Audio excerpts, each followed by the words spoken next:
1-800-GAMBLER. Terms and conditions apply. See app for details. Offer not available in New York.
Seven o'clock in St. Louis, and you're listening to The Morning After on 101 ESPN and the TMA STL YouTube channel. The program presented to you by Brown and Crouppen. Welcome to get involved anytime you would like by going to the YouTube chat. That's brought to you by Michelob Ultra, or calling in 314-974-0101, by texting in 314-399-9646, and by emailing in for our Design, Air, Heating, and Cooling email of the day, The Morning After, at InsideSTL.com. To McKernan, Doug Vaughn, Martin Kilcoyne. Little Jackie Papers is on the ones and twos. Chairman Kurt manning the Collier and Thompson phone lines. And Doug, not the day you wanted. Nay, no, we wanted in St. Louis sports. Starts with the Cardinals and a no-hitter for Eric Fedde that he was pulled from, and then an extra inning defeat. A few hours later, the Blues go up to Edmonton, and they're on the verge of picking up a point. Right. And Connor McDavid says, no, thank you. Let's wrap this thing up before we go to OT. 19 seconds to go. I stayed awake just to see that. Just to see it. 19 seconds. How many games in a row is this that the Blues have given up a goal late in the third period? We're out of the crowdsourcing business. We sold all our equity in crowdsourcing. We're now into the aggressive crowdsourcing stage of this show. I'll scold you if you don't have that answer right away. But, man, it just keeps happening. They played pretty well, I thought. They had a lot of glorious scoring opportunities, a lot of them. Just couldn't get it past. It's a little troubling that the Oilers were without 8 players injured, including Draisaitl and Skinner, their regular goalie. It wasn't their full team, and they just got McDavid back that night. But he eventually got him with a great pass to set up the game winner there. I was listening to the Curbside podcast, Martin, as I know you were as well. Tim and I are often in the parking lot with little stereo bouncing off of each other. That's right. I've got a subwoofer.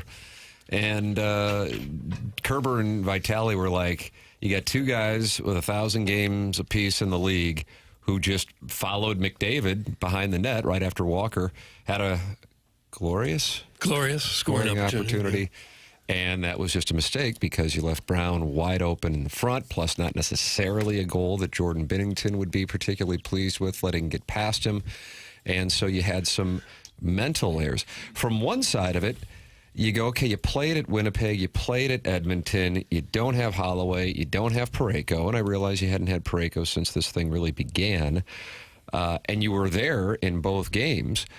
On the other side of it, if you look at some of the wins that included, the final, week and a half or so, they were kind of dancing with the devil a few times against some lesser teams and were able to escape with 1-goal wins. So I think overall the process was not dreadful, but you do wonder if the team is either experiencing some semblance of fatigue, you don't have Holloway, and the impact on that, and how important it is for them to get a couple days off before they wrap this thing up in Seattle Saturday night and then come home to finish off the regular season against Utah, because they are in control of their own destiny, but things are getting a little tight, Doug. I know, Martin, you monitor a site called Puck Monkey. I monitor a site called Money Puck. I don't know what Puck Monkey says, but the Blues' percentage to get into the playoffs, Doug, is now down. It was in the 80s yesterday? No. 90. Didn't it drop, though? It did. It was at 90. I don't know, it dropped tenths of points. Oh, okay. So now it's 91. 98.5% that they're going to get in. 94.2 per moneypuck.com.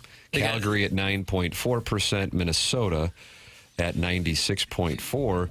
I don't know what's going on in these late games in the NHL at this point in the season, but it's anarchy. You had the Vancouver-Dallas thing 2 nights ago, and then you had some anarchy last night.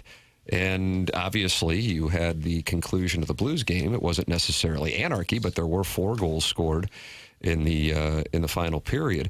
Last night, the Wild beat the Sharks, Doug, not 2-1, not 4-3, not 5-4, 8-7. Yep. 8-7. So Minnesota gets 2 points last night, and then Calgary loses in overtime, but that means they still picked up a point.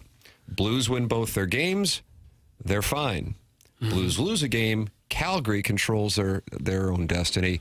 Of note, tomorrow night when Calgary and Minnesota get on the ice, they'll be facing each other. And it just depends on your perspective on that. You know, one of them is not going to be able to pick up 2 points. The worst case scenario would be both of them getting at least 1 point and one of them getting 2. You probably want Minnesota to win that game and just get Calgary out of the way. They have 4 games left. I mean, they have a doubleheader this weekend, Doug. How do you have one team with 2, the other has 4? What I hate about it is their final game is next Thursday. So in theory, the Blues could play the game Tuesday night and still not know.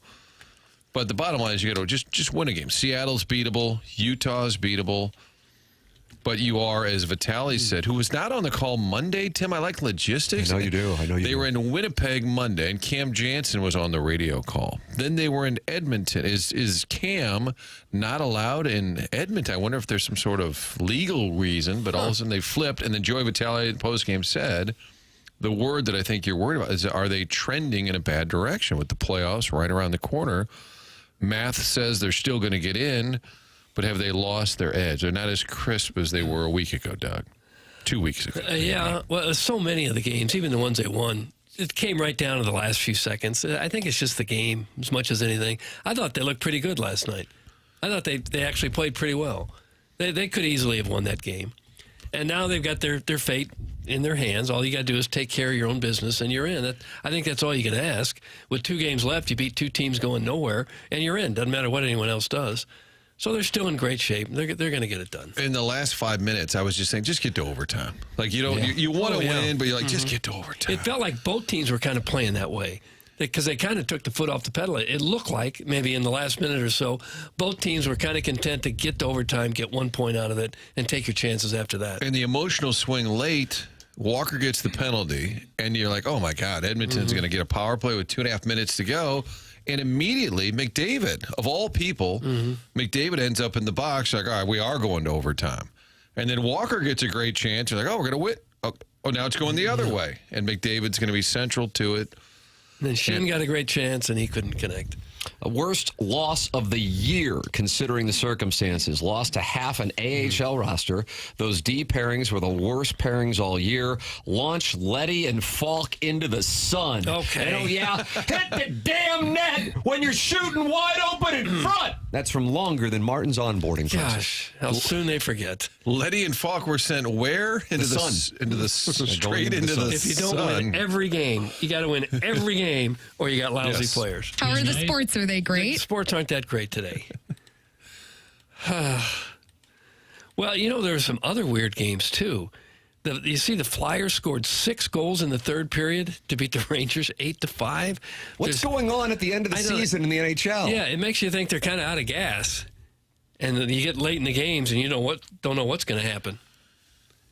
Hockey's all luck. It's from the total package, and that was sent with Caps. A lot of Caps text coming in. I had a feeling that might be the case with the Cardinals. Doug going on a 1-5 road trip. And then, of course, the Blues' late-night loss in Edmonton. Well, and the Flames blew it, too. I mean, they gave up 2 goals in 8 seconds. That's a huge point for them. If they had gotten that point, believe it. If they had gotten that other point that they had on the table, they'd be 4 behind the Blues instead of 5, which makes a big difference there. Calgary was winning, Martin, as you noted, 3-1 with 4 minutes left in the third period.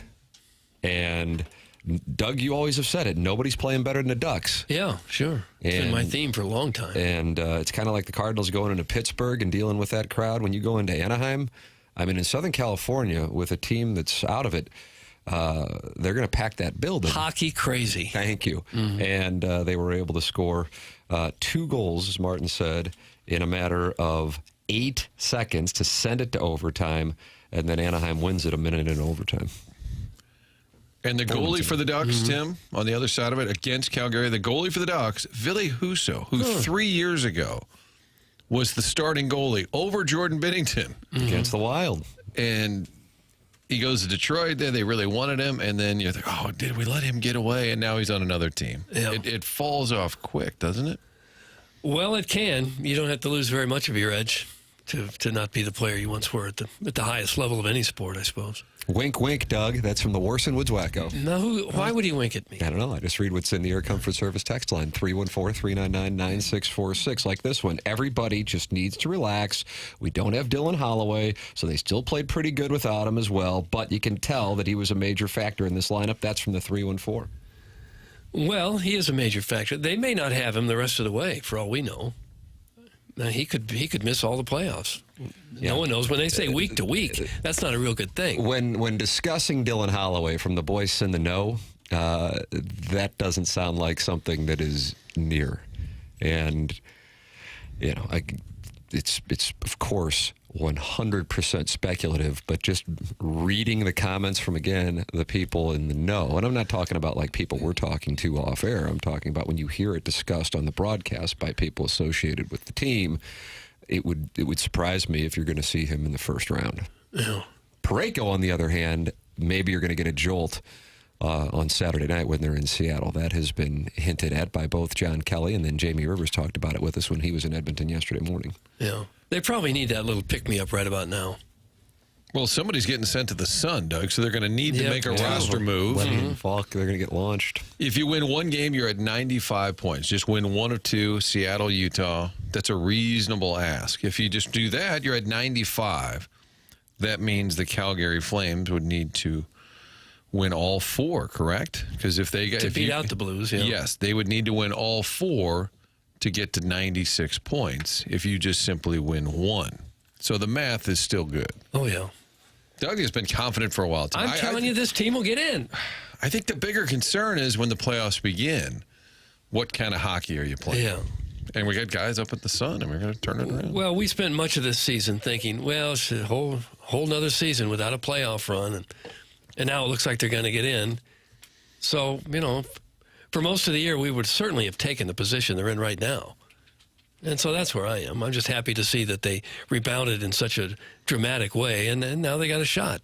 They're ranking our appearances in the YouTube chat, if that's something that you're into doing, following a late-night loss in Edmonton. You're welcome to do so. It's youtube.com/TMASTL. My DMs are open for these gentlemen. You want them to slide in there? Mm-hmm.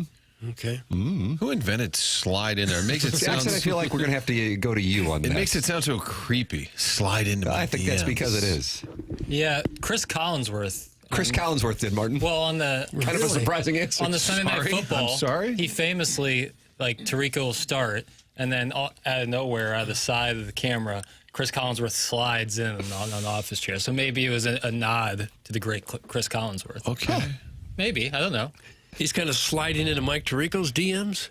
Like his physical DMs. You Okay. know? It's like, where's Chris Collinsworth? Oh, here he is, comes. sliding into my DMs. Huh. Is sliding just simply sending someone a message? I think there's a little something extra to it, Oh, what is that? You said that with a little... Dougie had a smirk on his face when he said that. A little What does bit that of mean? cayenne pepper right at the end. Huh. It's I a don't little really kick. understand that. If you slide into someone's DMs, you're doing it in the way that, You're trying to lure them in. I wouldn't, that seemed, yes. You're trying to send a message that this is not just a business message. If I'm you're interested sliding you. in, yeah. So how do you add that cayenne pepper? You do it like if it's like a story, like Doug posts a lot of stories of him, like duck lips. At the gym. Well, yeah, it makes me feel cute. Yeah, mirror front neck, selfies. I noticed. Yeah, mirror selfies. The number of duck lick pictures from Doug at the corner of Clayton and Lindbergh.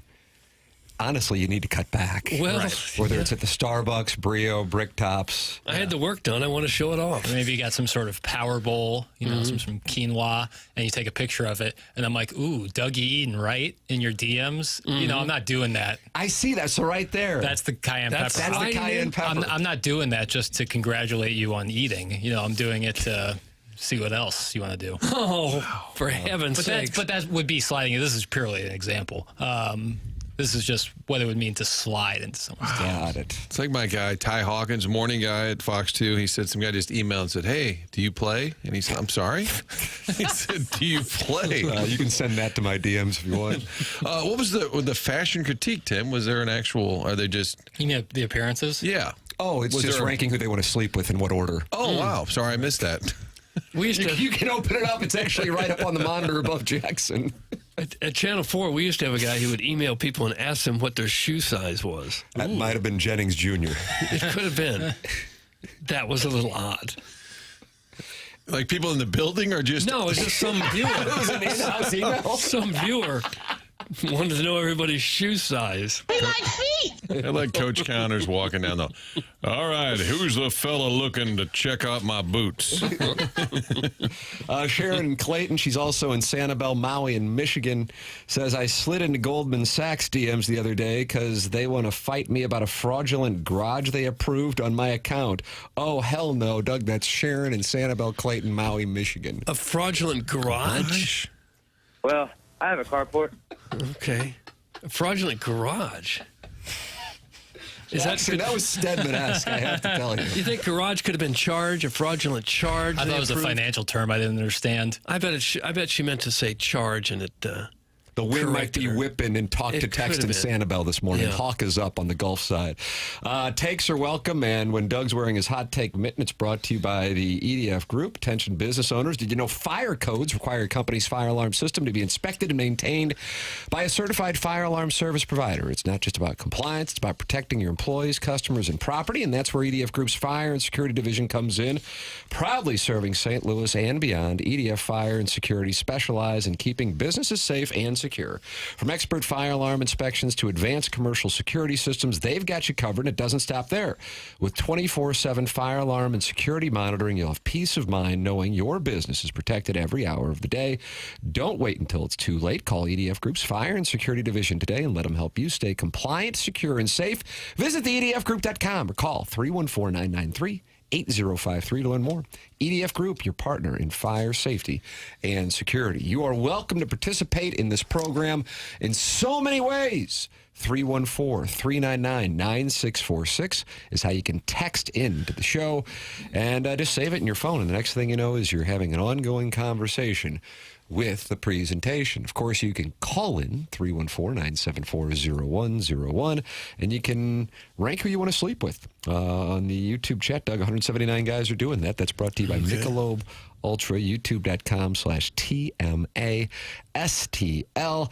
Coming up on your Stiefel dossier, Bernie Federko will be joining us for his Thursday 101 ESPN hit. That takes place at 8:15. Design, Air, Heating, and Cooling email the day as well. And now it's on to Augusta National. And Doug, it's hard to believe it, but a young man by the name of Davis Riley is leading the Masters. And this could be one hell of a story. Well, he's only played, 2 holes? So? 2 under. It's a little early. Davis, did it all begin with your father in the backyard, hitting balls into a screen? Is this the moment you've dreamed of since you first picked up a club? He's only played 2 holes. But, I mean, I've already written the piece. Yeah. Okay. Meanwhile, Kevin Yu is one over, and I have to be honest with you, I've got some Kevin Wu. Wu? Kenny Wu? Netminder? Woo, Kenny Wu. Sprinkled on my daily fantasy lineup. So now we are having a Tam Avenue Capital Partners emergency board meeting and wondering if there is any way we can hack into DraftKings software and remove Kevin Yu from our rosters because he is one over through 2 holes. The tournament started 18 minutes ago. Give it some time. But there's Bernhard Langer out there on the range for his final first round at Augusta National. The king of the PGA Tour champions trying to shock the world and beat Scotty Scheffler and Rory McIlroy this weekend and win his 3rd green jacket. One of the coolest things about golf is you can be like Bernhard Langer, late 60s, and still be among the best in the world at your professional sport. That's pretty cool. He's a very pleasant gentleman. Oh, is that right? Kind of like Luke Baker? Last couple of years, dealt with them out at Norwood at the Stiefel Charity Classic, and very, very polite, extremely fit, too. I think that's part of his, obviously that's what he's known for, but I think that's one of the reasons he's so successful. And just very, I would say, just polite. Well, that's nice. A quiet, polite nature. Jackson, I do have a request. Whenever we bring up the Masters, can we just kind of have that light Masters? Doug loves the music. He loves picturing the azaleas. I want the Chris Vernon updates. Are you familiar? You would have to know him, Martin. Former goalie? No, that was Mike Vernon. Chris Vernon is a St. Louisan. Thank you. St. Louisan. Parkway Central Colt. Boy, I'd say class of 97, I don't know, 6. Antoine Bynum was there before he went to Mizzou. I think so. Was Isaac Bird there? A little earlier than that, maybe. But he was on the Titans. Said Coach Fisher was going to go for 2. I think that's correct. And he's with Bill Simmons now and also does a lot of Memphis Grizzlies stuff. Super talented guy. And his Masters updates, absolutely phenomenal on his program. Jackson, you wouldn't happen to have access to Chris Vernon, Parkway Central, now Memphis, and Bill Simmons, the Ringer podcast superstar. Wonderful gentleman. Delightful, Doug. Super talented. Big fan. I'm a Chris Vernon lemon. Okay. So and you enjoy his Masters updates. Tried to hire him. Did you? Yeah. There you go. Here's a little taste. A taste. Walking Neiman 4 under. Walking Neiman. Joaquin Neiman always scheming. Joaquin Neiman always scheming. He's Joaquin, but not the Joker. Joaquin? He's Joaquin, but not the Joker. Fleck. Joaquin Neiman 4 under. That's what's going on at Augusta. What's going on at Augusta? It's not Jimmy Gary Nance. Woodley 4 under. Gary Woodley 4 under. Gary Woodley. And he kind of inexplicably has 3 random mascots. These are the Masters updates? A beagle. My belief, there's a gerbil, you say? Beagle. Oh, a beagle gerbil. It looks like a furry convention behind him. It's a gerbil with a lot of conviction. Oh, I like that right there. So I believe the genesis of these updates, for old school sports radio, although I guess Jackson does them too, now that I think about it, Right. the updates that were material, I suppose, to those not with internet connections decades ago, or just many of the people who participate in the 101 ESPN YouTube chat, and they're going, well, you got to do the Masters update. And so they would play the music, and, well, now it's on to Augusta, where Davis Riley leads through 2 holes, 1 under, and this Masters update is brought to you by so-and-so. There it is right there, Doug. Oh, Lord. Oh. So dramatic. And Kevin Yu has met his maker with a bogey on number 1. Okay. Meanwhile, is it Davis Riley's time at Augusta? Probably he not. is 1 under, and he is just 70 holes away from his first Too green early. jacket. Meanwhile, Bernhard Langer will be on the tee here in a mere matter of 13 minutes. And what a fun pairing Chairman Ridley's put together with the amateur Noah Kent joining Bernhard and Will Zalatoris. Oh, that is so cool. Oh, these guys are playing together. This Masters update brought to you by Sound Story. Okay. If the Masters wasn't so cheap, they'd have a gentleman in a tuxedo playing a grand piano on every hole on the fairway as you walk by. It's kind of an old money move. Yeah, playing that song. Top hat, monocle.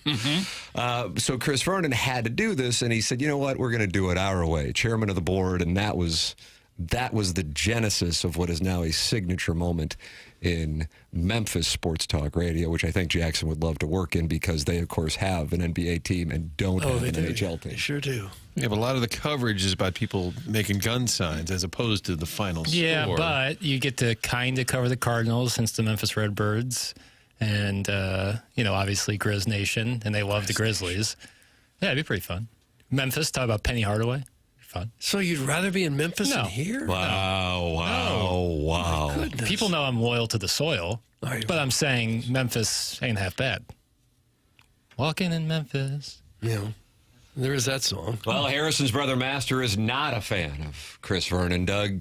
He says, hey, Tim, Harrison's Vernon doesn't seem very funny. Let's move on. Stop it.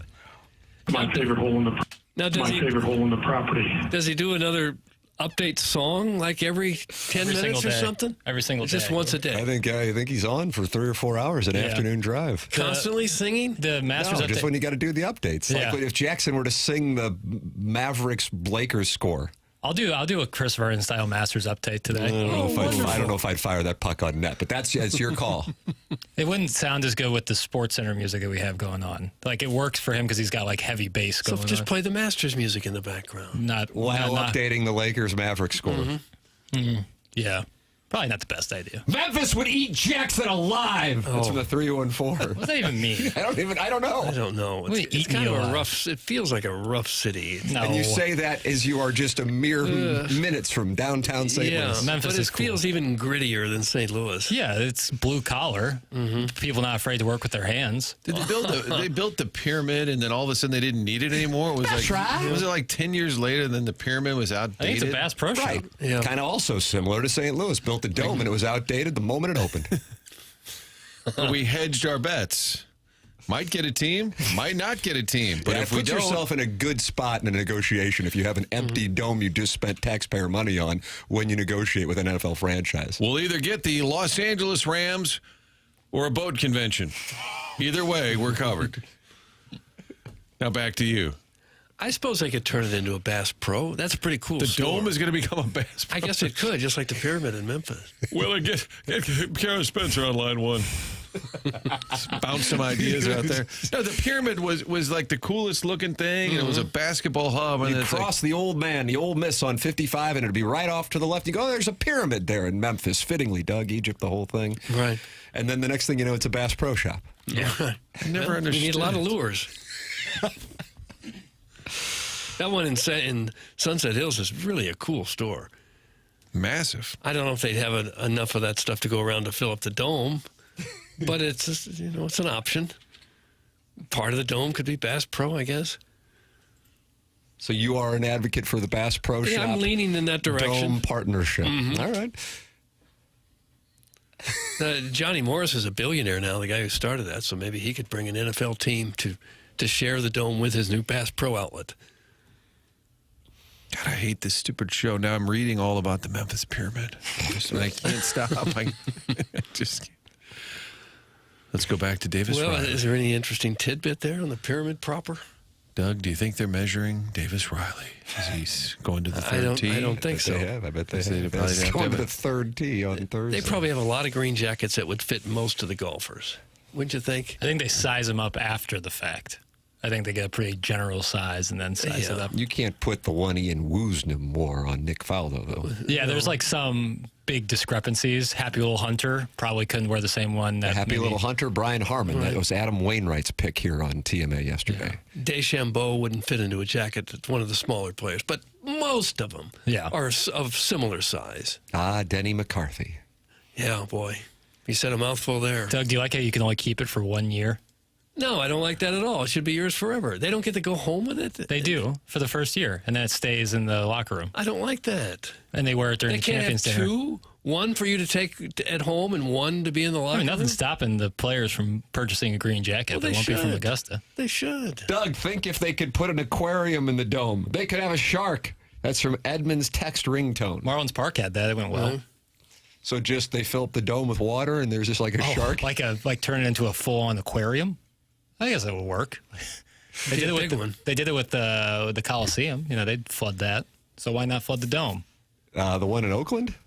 The one in L.A.? The one in Rome? The one in Rome. Yeah, sure. They would flood the Coliseum? Yeah, and then they would have like boat fights. Reenact boat fights? Reenact like battles Lake of the Ozarks, Memorial Day weekend? No. Very similar. They did not have a party cove. Like Koozies. gold chains and hairy chests and divorcees? Yep. All right. Yep. They had little boats firing on each other there, right? Yes. Yeah.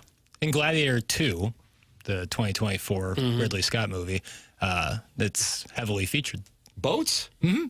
Boats in the Coliseum. Mm-hmm. Sharks, even. Cigarette boats? Yeah. Cigarette boats. Yeah. Kid Rock is blaring. They didn't have cigarette boats in the year 100. I don't know. Jackson says he doesn't know on that. I just don't think they would have. Doug, the Walrus was the greatest Masters champion ever. That's from the Warson Woods Wacko. Yeah. Craig Stadler. The Walrus. We're going to need a bigger coat. We got a fella coming down 18. Looks like he's been to the Golden Corral. Hashtag flood the Dome. So it sounds like there's some momentum. It's trending. Would make it different. You're welcome to participate in the program so many different ways. Call in 314-974-0101. Text in 314-399-9646. Email in Design Air Heating and Cooling email today, the morning after at InsideSTL.com. Design Air online at DesignAirService.com. Doug, I think we've turned the corner. And this is going to put me and you in a very happy place. Mm-hmm. Highs of nothing but 60s and 70s over the next 10 days, minus highs in the upper 50s tomorrow. I think we've turned the corner. It feels like it. That's just real nice, Clark. Beautiful day here in the St. Louis metropolitan area. Design Air Heating and Cooling is who you go to with Seth Goldcamp, the longest running sponsor on TMA. Martin is a client. Doug is a client. I am a client. We recommend you become a client as well. And all you need to do is go online at DesignAirService.com for any HVAC-related issues. It's Design Air Heating and Cooling, the longest-running sponsor on TMA. Seth Goldcamp, fourth generation, and he prides himself on the same service that his great-grandfather, grandfather, and father practiced, and that is we take care of our customers, no upselling. We build our business through your loyalty of knowing you can count on us and trust us. It's Design Air Heating and Cooling, online at DesignAirService.com. ESPN.com. Tim McKernan, Doug Vaughn, Martin Kilcoyne, Jackson Burkett, and Chairman Kurt with you. The program is TMA. It's presented to you by Brown & Crouppen on 101 ESPN and the TMA STL YouTube channel.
Oh, yeah. Wow. Tough to get through this with this on this early in the show, Doug. Here come the waterworks.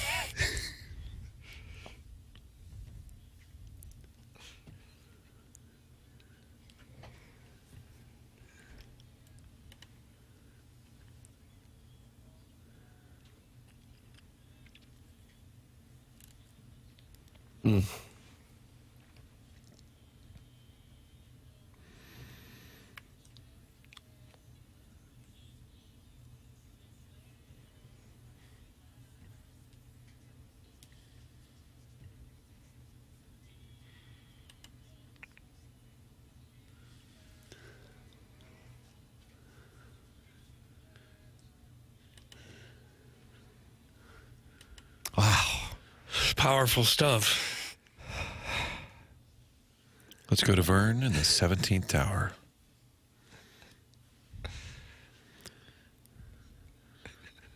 For heaven's sakes. Perfect swing. If you look at the swing, though, and I appreciate that, I kind of flip the ball. I ain't going to get it done. You flip the ball. Flip the ball. You can't be flipping out there. All right. I need to bow that wrist and compress, and that's what I've really been focused on, and I appreciate you reviewing the swing video I sent you. I didn't see it. What? I did not see a video. You wrote, it looks great. It seems like you're just blowing me off. No. Does the Dotem leaderboard list all the callers? And Carlos Spicy winners at 2 under. Kevin at the Lake, a shot back. Big Tuft making a charge. Eric at the Central West End is at the turn. Joe Boo's Rum right there in the mix. The USGA treats it as a sister tournament to the Masters itself. That's actually correct. Thank you for your recognition. And we will have a Dotem announcement, as the Dotem is returning for the first time since 2023. Jesse Kiowski and I went to the venue on Monday, and we will have an announcement regarding the Dotem's return, Doug. And I believe that announcement here, I'll take a look at on the 21st. Okay, take a look. On the 21st. 21st of May. And you'll want to set aside the 29th and 30th of May. That's the tournament proper. That's correct. Okay. Announcement coming up on April. Nurse. April? 21st. May? April May? 21st. Event May 29th. Oh, wow. May 30th. Maybe Matt Holiday will show up for that. You think so? He only texts in when we have other people on. I noticed that. What's going on? So I don't know. When I text him, it tends to be crickets, but then during the show, He's listening to Wainwright. He's listening to Wainwright, and then I nominated him for Listener of the Month, and he texted me yesterday and said, not signing up. And I said, I was trying to skirt the rules for you. And he said, much appreciated. So not interested in being a Listener of the Month. Not really interested. Although we could send out a Matt signal. It's a good day to call in. Call on in. Bernie Federko's coming up at 8:15. Yeah. We can review the Cardinal road trip, Doug, which went 1-5. Not bad. They got one. And now the Cardinals head home with a day off today to take on the Phillies. It'll be Nola tomorrow night, Sanchez Saturday, and then Zach Wheeler on Sunday. Hello, friends. Hello. I never like it, regardless of pitch count, when they take a pitcher out throwing a no-hitter. I just don't care for that. But you knew he wasn't going to go 9 innings. Yeah, sure. I knew he wouldn't. What do you want? You want another inning there? He'd thrown 88 pitches. If I'm the pitcher and I have a chance to throw a no-hitter, I'd like to stay in. Here is Oli Marmol explaining his reasoning on pulling Eric Fedde with the no-hitter. Hit the lever, please, Paul. Yeah, is he going to finish that game? The answer is no. I mean, he's on 5 days rest for the first time. He threw, max of 76 pitches last time out.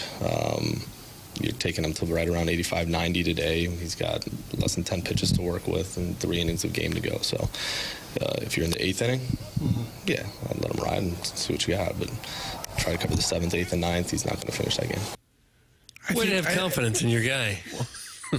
But it was only 6. I understand it looks terrible, but was he going to go 9 innings and get a no-hitter?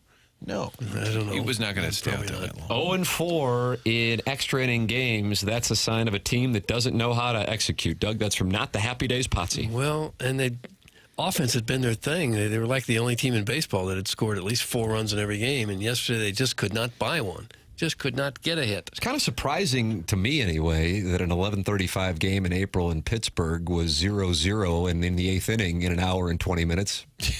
It was flying. It was flying like, you guys good? You're good. Yeah, let's just do this. When do you guys run into one? We're good. We're out of here. Sounds good. Minimum salary $750. We're good. That's good. Average salary $5 million. Although certainly when you factor in the Pirates, that's going to reduce that average. A lot of plays at the plate where it was not even close. I enjoyed the one where Michael Ciani tried to hurdle the catcher because he was 10 feet out by 5, 6 He steps. could have turned around at that point. And said, I mean, I'll just try and scamper back because I'm not going to be safe. Tommy Pham with a throw. Friend of the show? Well, I don't know that he's a friend. But Wilson Contreras, we monitored that situation, whether he would get the start and stay in the second spot in the order. The answer was yes to both, and he did get a hit, but he went 1 for 6 and had another strikeout. His average now at 102. And Katie Wu writes this morning in The Athletic about the situation that the Cardinals are facing with that offense that had gotten some people, including myself, excited about what we saw in the opening homestand. Since sweeping the Twins during the opening series, the Cardinals have won 2 games. The bullpen has shown cracks in effectiveness and usage, and the potent offense, which has scored at least 4 runs in 11 of its 12 games, took a few hits with Herrera's left knee bone bruise and Gorman's right hamstring strain hitting the 10-day injured list, and Wilson Contreras' early slump of a 102 average and a 313 OPS is also raising concerns. I would think concerns would be a nice way to put that. Contreras is 5 for 49. Yeah, and that's part of the column, Doug. Contreras at 5 for 49, and Katie calls it a ghastly 22 strikeouts, and I love that adjective. Yeah, it is ghastly. Contreras is 5 for 49 with a ghastly 22 strikeouts to open the season. Despite that, Marmol has elected to keep Contreras at the top of the lineup, usually in the 2 spot. Might that change soon? The skipper is weighing that possibility, but much more goes into the decision than Contreras' production. Lars Nootbaar has been one of the Cardinals' most productive hitters to start the year and has all but solidified himself as the everyday leadoff hitter. Brendan Donovan, who went 13 for 23 on the trip, has been just as solid as the 3 hitter. Marmol prefers to switch off between left-handed and right-handed hitters as much as possible, and it makes game planning difficult for opposing managers.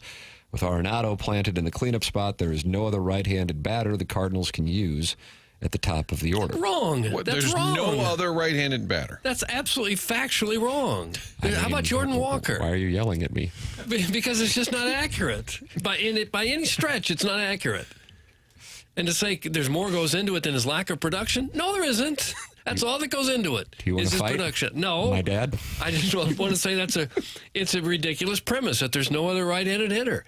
Every other right-handed hitter is hitting better than Contreras. Every one of them. Whether that's Sajasi or Pajes or Walker, it seems like Walker's the obvious guy. Put Wynn back up there. But you can't have a guy going, 5 for 49? Ghastly. Getting as many at-bats as anyone else on the team. It doesn't make sense. It just doesn't. In the right, left. Okay. Oh, it makes the matchups tough. Get into the bullpen. Okay, they're going to have to switch up. You got to face 3 hitters anyway. I think that's overstated. I really do. The right, left. Especially if a guy's not hitting. I don't care if he hits left, right, switch. If he's not hitting, he's not hitting. Mm-hmm.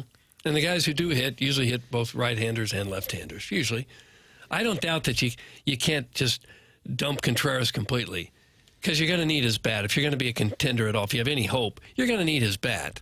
And so the only way I guess he's going to get it figured out is to continue to play.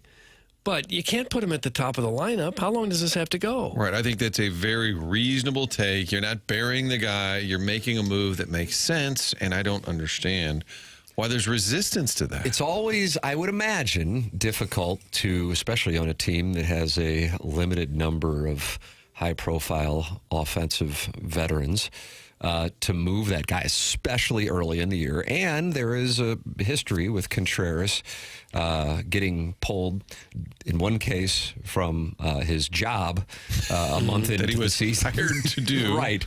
In, 30 games into his tenure of the long-term contract. And that factors into it. This goes back to Mark McGwire's final season with the Cardinals. So help me, that 2001 team, which really had the potential to win the World Series. Their 3 starters in Matt Morris, Darryl Kyle, and Woody Williams were so good at the end of the season. And they had that great LDS with the Diamondbacks, who would go on to beat the Yankees in the World Series. But that season, the Cardinals were actually kind of sellers at the deadline. And they got it going when La Russa finally, and with his loyalty to veterans, and in particular Mark McGuire, finally goes, I gotta move him down in the order. And he did, and the Cardinals took off. Now, I'm not saying that was the reason. The starting pitching was really the reason. But you have to make that move sometime, as unpleasant as it might be. And to have that offensive abyss at the top of the order, in between two guys, as Katie notes, have been off to a great start, that really, really curtails offensive production. And I think he'll get it right. I mean, you can't just lose it over the course of an offseason, but at the moment, it isn't right, so let him get it right at a lower pressure position in the lineup. Right. If you went with Nootbaar, Walker, Donovan, Arenado, Burleson, that's pretty good, 1 through 5. That's not a bad top half of the lineup. Maybe Contreras will get it back. In fact, I'm sure he will. Normally, over time, guys wind up hitting what they're supposed to hit. He's not supposed to hit 102. He's supposed to hit with some power and hit about 270, 280. And I suppose if we sit here in September, he'll be closer to those numbers than he is to hitting $102. $102. $102. You don't really hear that too often. He's hitting $102. If Herrera were healthy, it'd be a different story, Katie writes. Marmol slotted Herrera in the 2-hole in Game 1 of Sunday's doubleheader against the Red Sox, with Contreras behind him as the 3-hitter. Marmol was comfortable breaking this lefty-righty pattern because the Red Sox were starting Sean Newcomb, a left-hander, and Marmol wanted to stack as many right-handed bats at the top of the order as possible.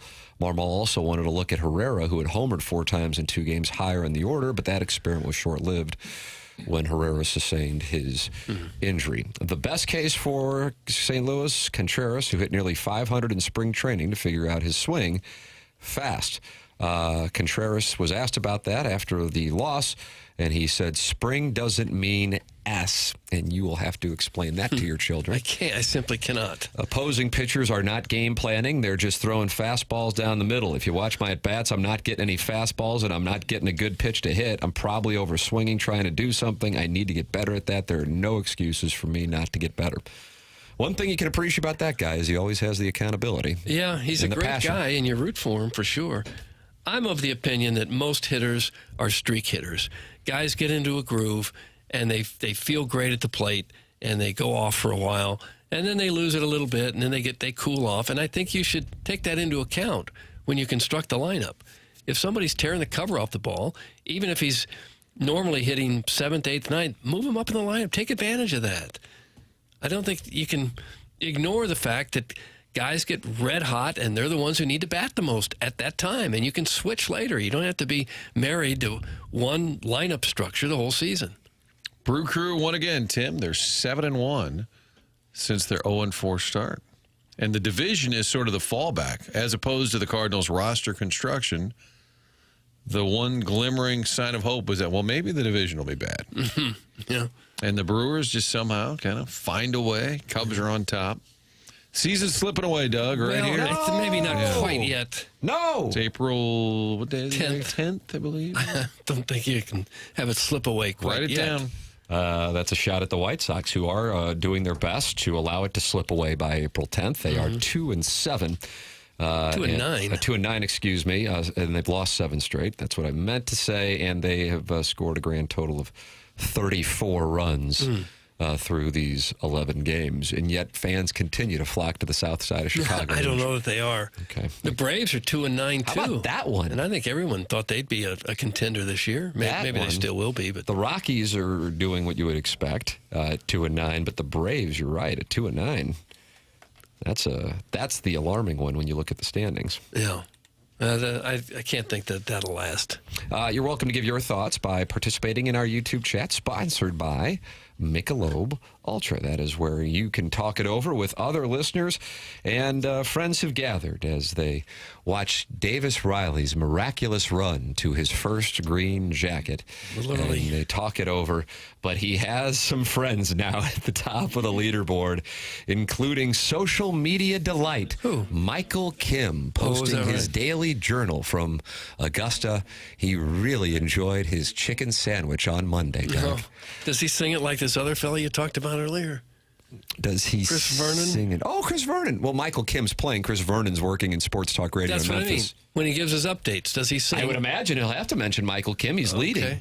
Michael Kim is 1 under through 2. Jonathan Vegas at the top of the leaderboard, 1 under through 3. Davis Riley, 1 over through 4. Meanwhile, Will Zalatoris, who the Tam Avenue Capital Partners have allocated a heavy percentage of our bankroll to, is 1 over through 1. And Kevin Yu, who we've also allocated a heavy amount of our bankroll to, is 1 over through 3. And so we will have an emergency board meeting coming up on the air in the 8 o'clock hour, where we may oust me as CEO of the Tam Avenue Capital Partners, providing negative returns for decades. Okay. Just take a simple majority to oust you? I am currently going Kendall Roy and trying to mount support in the boardroom. Gotcha. And it's being... and the only thing I've got is, but I'm the firstborn son. Mm-hmm. I'm the eldest boy. And it's just not resonating with those tired of the cash calls. Well, your dad can fix it all, can he? He's starting to.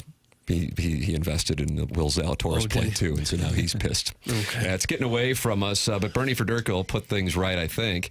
He's going to join us coming up at 8:15 on the Blues debacle last night in Edmonton. Tim McKernan, Doug Vaughn, Martin Kilcoyne, Jackson Burkett on the 1s and 2s. Chairman Kurt Mans, the Callier and Thompson phone lines. This is TMA, presented to you by Brown and Crouppen on 101 ESPN.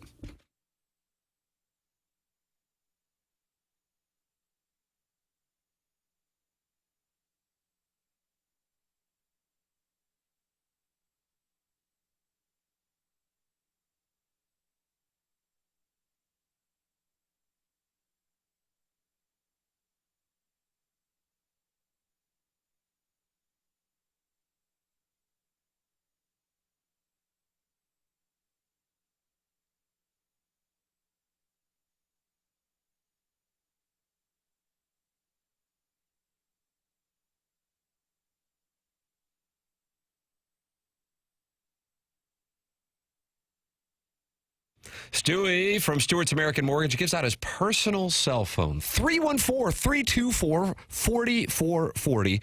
And Stewie is with us right now talking down payment requirements. Stewie, what are your thoughts on down payment requirements? Tim, I got a great story for you. ESPN listener, TMA listener, they're going ahead. They're saying, I want to buy a house, but I don't have 20% down. They met me about 30 days ago. How do we do this? I can't come up with the money. I said, look, you're a first-time home buyer. All you need is 3% down. With the bagel loan, there's no closing costs. So you can scrounge around. You say, you know what? I'm getting my tax refund money. I can get the tax refund money. It's more than 3% down, and then I can go buy a house. I said, yeah, you can go buy a house. He got his tax refund. It was enough to cover the 3% down. Closed on a $220,000 house this week.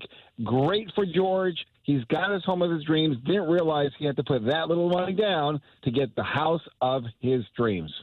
Unbelievable. That's a great story from a 101 ESPN listener. That is what is out there for you. Take advantage of it. 314-324-4440. That's Stewie's personal cell phone, and it's Stewart's American Mortgage. Learn more when you Google the bagel loan. Thanks, Stewie. Have a great day, guys. You too.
This is Action Jackson with a Sports Center update driven by Johnny Londoff Chevrolet and Johnny Londoff Autoplex. The Blues lose last night in overtime, final score of 4-3 at the hands of the Edmonton Oilers.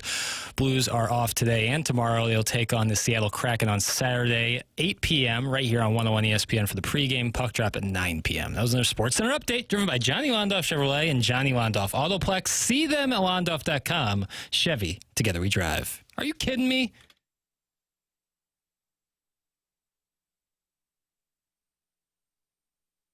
We're the Real Housewives of TMA. Come give us a chance, we'll make your day. Our shenanigans will never leave you bored. Did you just say that? Good Lord! So grab your bonbons and pour your wine. It's our turn to shine. We're the Real Housewives of TMA. Yes, we're the Real Housewives of TMA. Doug, this is the opening song for your show. Thank you to Rogers and Hammertoe coming through once again. Wow, that was a quick turn. Kind of a country feel to it. Gretchen Wilson-esque. You shot the opening montage for the Real Housewives of TMA yesterday. I know, of course, the Arch and Francis Park are the opening two. That kind of goes without saying. What else? I noticed there was like tumbleweed through downtown St. Louis with the red stoplights with no traffic. What else did you use?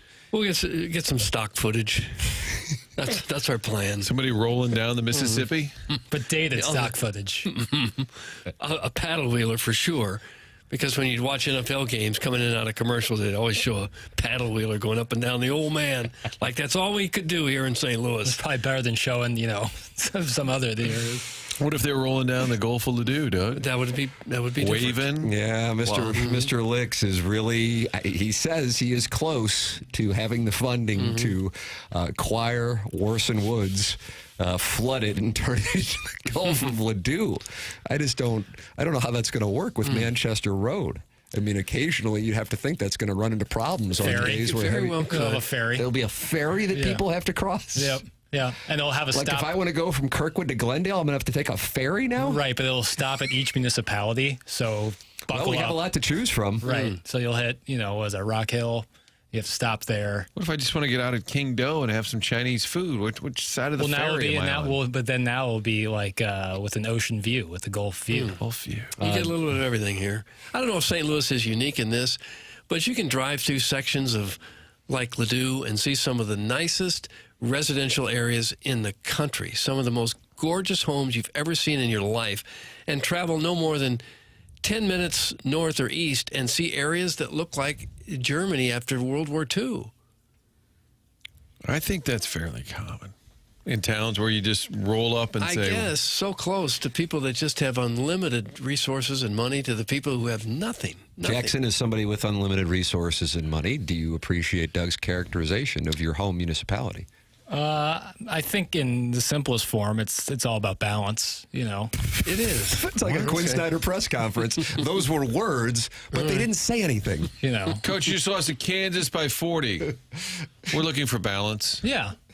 Well, I stick to your talking points. And connectivity. Jake Reynolds is in the Michelob Ultra YouTube chat. That's youtube.com/TMASTL and says, this is a banger theme song. Sharon and Clayton, and is she going to be on the Real Housewives of TMA? I would think she'd be one of the stars. You might have to have her like on a Zoom. Right. But she says that theme song is catchy. Yeehaw. That's Sharon and Clayton, Sanibel, Maui, Michigan. Meanwhile, Scott's Wrinkled Ballsack has made an announcement. After hearing that theme song, I think my wife is out. Thanks. Good luck to the rest of the ladies, though. That's from Scott's Wrinkled Ballsack. So you didn't run that by his wife before you produced it and shot your opening montage. It probably took Chat GPT about 30 seconds to come up with that song. Yikes. You just went after Rogers and Hammertoe, and that's going to be a problem. So that wasn't an AI thing? No, it was. But it's more it's more sophisticated than like the Chat GPT you used to answer a math equation. Did you hear that production? It sounded good. And that was that Carrie Underwood? And Miranda Lambert and Gretchen Wilson. Yeah, I think you combine those three, and that's just very catchy. See, Martin's on board. Martin's right there. I just came back from Nashville. They were grooming me down there for this sort of song, and you just get a pickup, And did you kind of type in pickup beer Sunday afternoons? Breaking news here on this program. Mr. Licks has just issued a statement regarding the acquisition of Orson Woods and the Gulf of Ladue that he is part of. He says, I can confirm I've had really productive conversations over the last week, but I'm unable to disclose specifics. Please respect my privacy at this time. Doug, that's Mr. Licks. Is he in a tariff war with Orson Woods right now? Orson Woods Wacko has issued his response. I talked to the father-in-law of Licks, and we may have struck a deal. This is sticking point. It is turning the Taco Bell into a floating restaurant. We did agree that Hux will remain, and Licks will be a dock boy and fill gas on cigarette boats. Also, it will be a topless Gulf. That's from the Orson Woods Wacko. Really? So this is big. You know, Kara Spencer takes over as mayor of the city of St. Louis on Tuesday at noon, and you have to wonder if Licks is trying to get this thing done before that time, because the city, of course, has nothing to do with the county, like all great regions. I'm happy to hear that Hux is going to survive this. Yeah. Right there on Manchester. Is that Orson? Exactly right. I guess it is probably Orson Woods. Or Kirkwood. I think Orson Woods' border to the south is Manchester Road, so I'm going to disagree.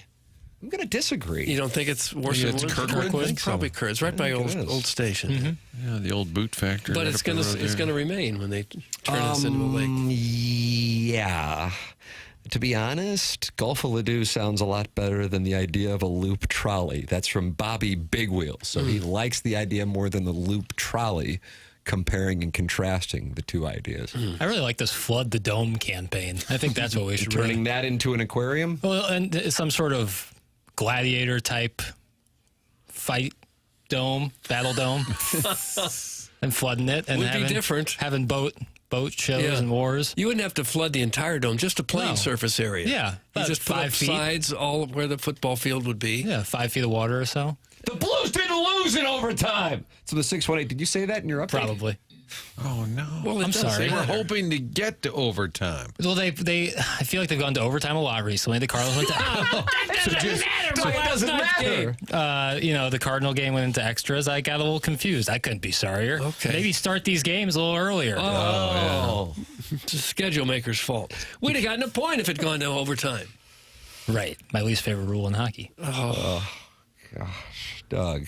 Not only was the update false, but now Jackson's taunting fans of the game for their start times in Alberta, and also their rules requiring a point be given to the losing team in overtime.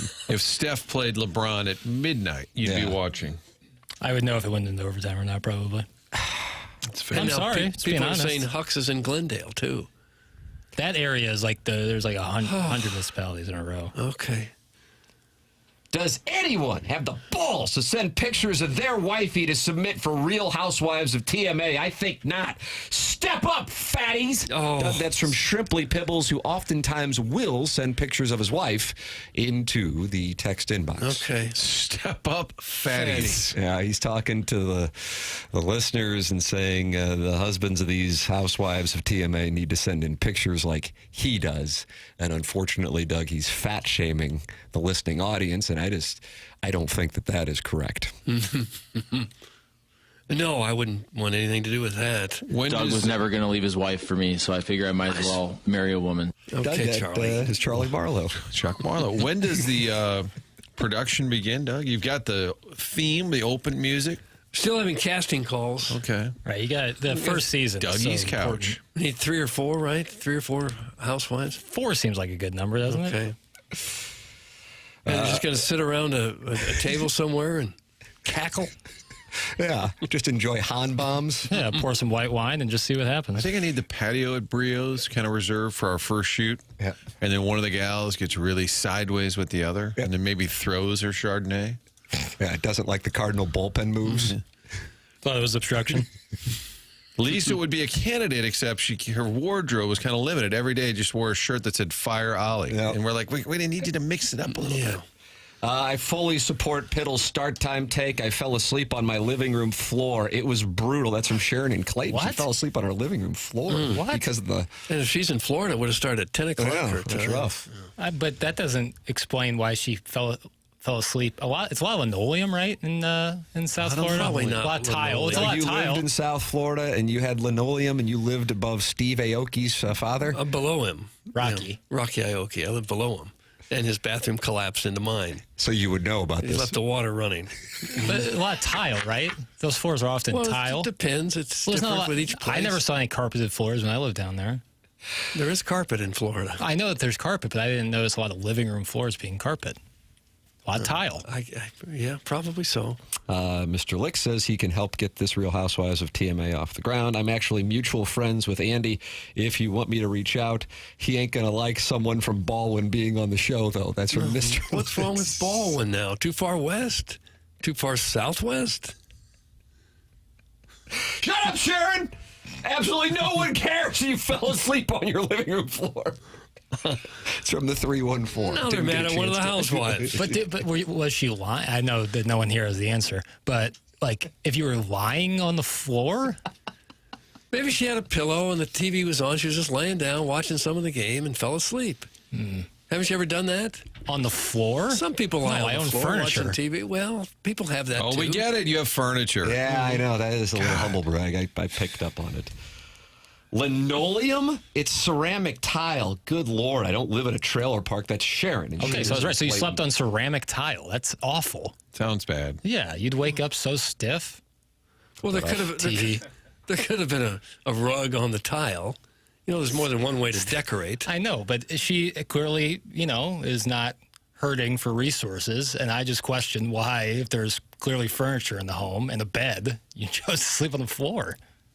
Well, I don't know. I doubt that was her plan for the night. Well, tonight I'm sleeping on the ceramic floor.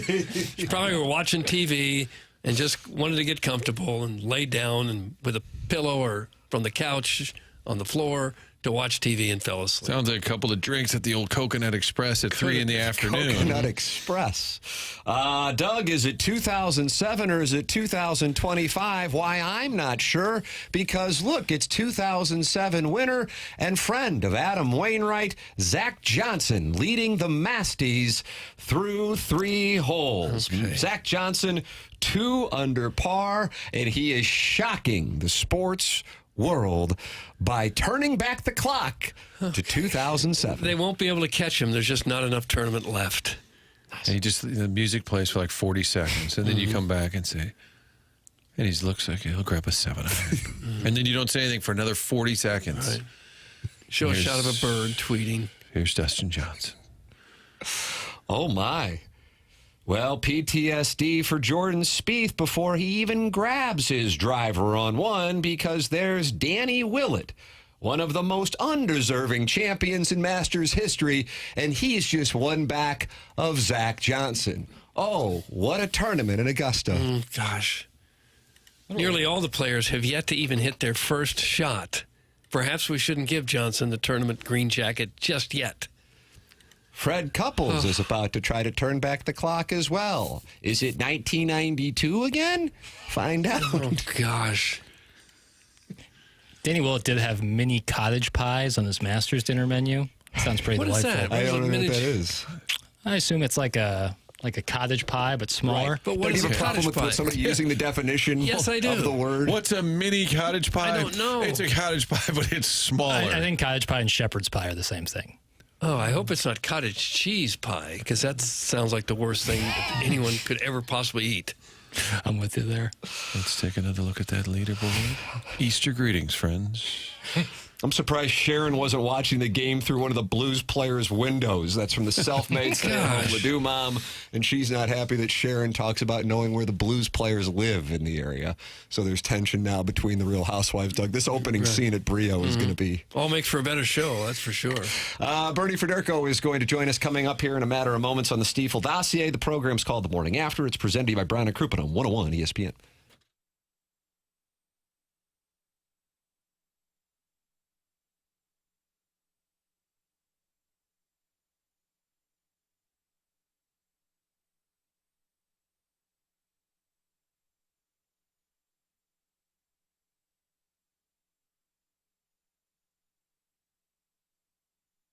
Grabbing some steaks for the grill, maybe lunch items, cereal, whatever. Coffee, Stoke, whatever it is. That's Jackie's favorite. Whatever you're grabbing at Schnucks, you know where it is, but every once in a while there's something on your list. You're not sure where you can find it. What aisle is that in?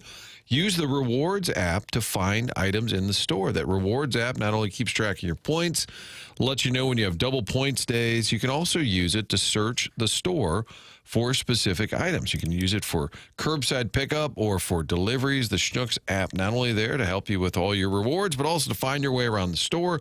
It really is a great idea, something they added a while ago. If you have not added it to your phone, make sure you do.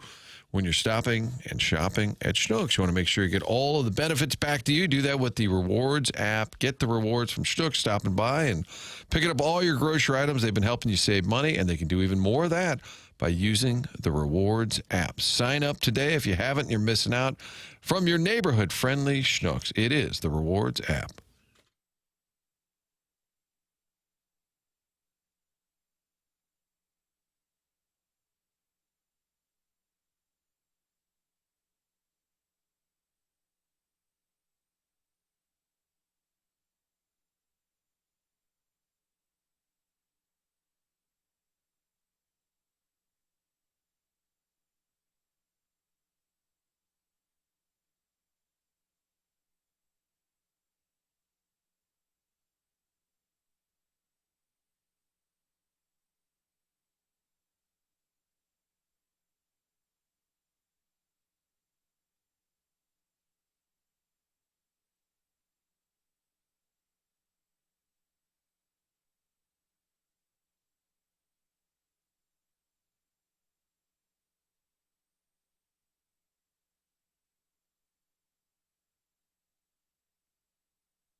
Welcome back to the Morning After. The show is presented to you by Brown and Crouppen. We're on 101 ESPN. Tim McKernan, Doug Vaughn, Martin Kilcoyne with you. On said program is Little Jackie Papers, operates the ones and twos, and we welcome to the Collier and Thompson phone lines the Hall of Famer, Bernie Fedderko. Good morning, Bernie. Good morning, Tim. How are you guys? How are you doing this morning? Well, you know what? I stayed up awful late and hoping for a better result, but it was a pretty good game last night. It was certainly an entertaining game. I was curious what of course, the outcome is not what Blues fans wanted. I'm curious overall in your analysis of the way they played, because to lose in the fashion they did at two very good teams, Winnipeg and Edmonton, in the manner that they did, and by the manner I mean close games, especially for a team that's played as much as they have without Parayko, without Holloway, that doesn't seem to be indicative of a problem. But at the same time, there were some things last night in particular that were a little concerning. So I'm curious, with the trained eye you have, what you saw in that game. Well, I think they missed an opportunity last night. Obviously, everybody's excited to have McDavid back, but when you look at the players that were out last time, no Draisaitl, there was a number of guys that the Oilers had out last night. And when you got those guys out of the lineup, you got to kind of take advantage of that. But that being said, I thought the Robert Thomas line was absolutely outstanding.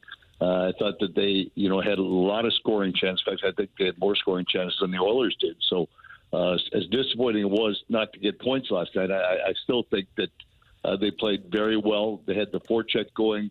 Yes, they made a few mistakes and ended up back in their own net, but certainly even over the course of the two games between them and Winnipeg, they have played well enough, and I think they should have enough confidence to know that in a best-of-7 series, they can certainly compete with anybody.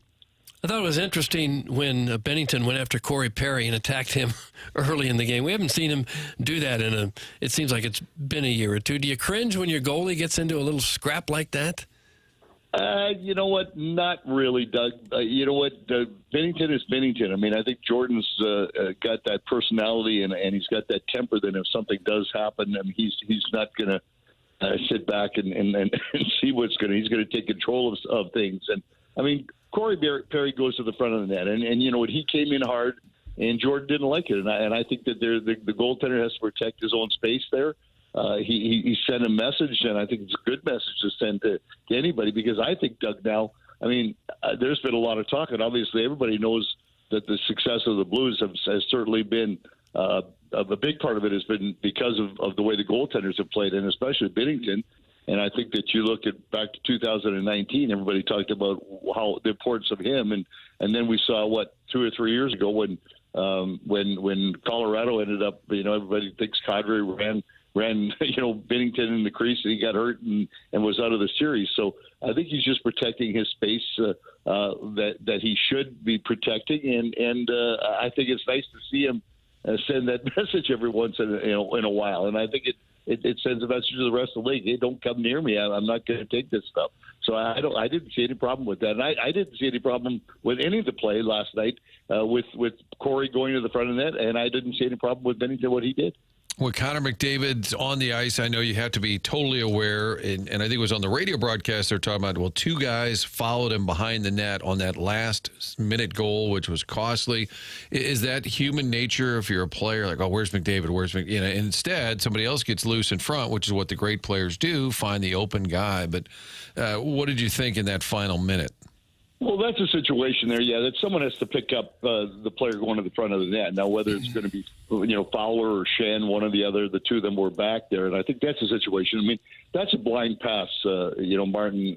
You're as a player, you're going with great speed like he's got it. He just kind of passed the puck back against the flow, and I think everybody was worried about where he was going, not picking up a man in the slot. And the game is a game of mistakes and capitalization on mistakes, And really, when you look at it, the Oilers were able to do that in the last minute, which is, a shame that the Blues couldn't have got at least a point last night. But, McDavid's a special player. And, yes, when you got a guy like him, you tend to start following him. You tend to start looking at the puck instead of following the players that maybe you're supposed to cover. And certainly he's dangerous out there, but the people around him when he's in that situation are going to be dangerous. And unfortunately for the Blues last night, they didn't pick up the right guy at the right time, and you ended up scoring the game-winning goal. You think the team's psyche when you lose a couple in a row and you're kind of right there in both games? How do you get the team back mentally? You win 12 in a row, you lose 2. It's not the end of the world at all. You're still in the driver's seat here. But as a coach, as a captain right at this moment, how do you handle kind of team morale? The guys understand what they need to do. And I think maybe, for when you go through this great winning streak right now, and all of a sudden you have to get probably at least one more win, and I think the pressure becomes on you, and I think then maybe it gets a little harder to do. But I really believe that, they're excited about playing each and every night. It's good news is they got a couple of days to rest up before they play the game on Saturday. They still know that they have a home game here, against Utah on Tuesday. So, yes, to say the least, their backs have been against the wall for a month now, and they've come through in flying colors. So I don't think that there's going to be any problem with the attitude or the excitement in that room right now. And I think that obviously they miss Holloway. Parayko may be back.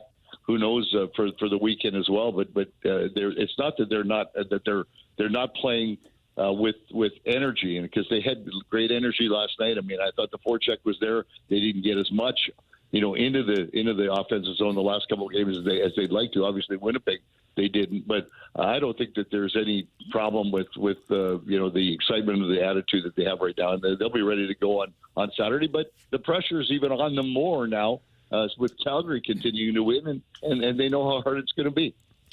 For a few games in a row now, the Blues have given up those frustrating goals late in the third period. And as you look around the league, there's all kinds of craziness going on late in games. See, the Flyers scored 6 goals in the third period last night, gave up 3. The night before, Vancouver scored, 6 goals in the third, 5 goals in the third period. Is it just a fluky thing that happens now and then, or might it be this time of year players and at the end of games are just getting a little bit tired?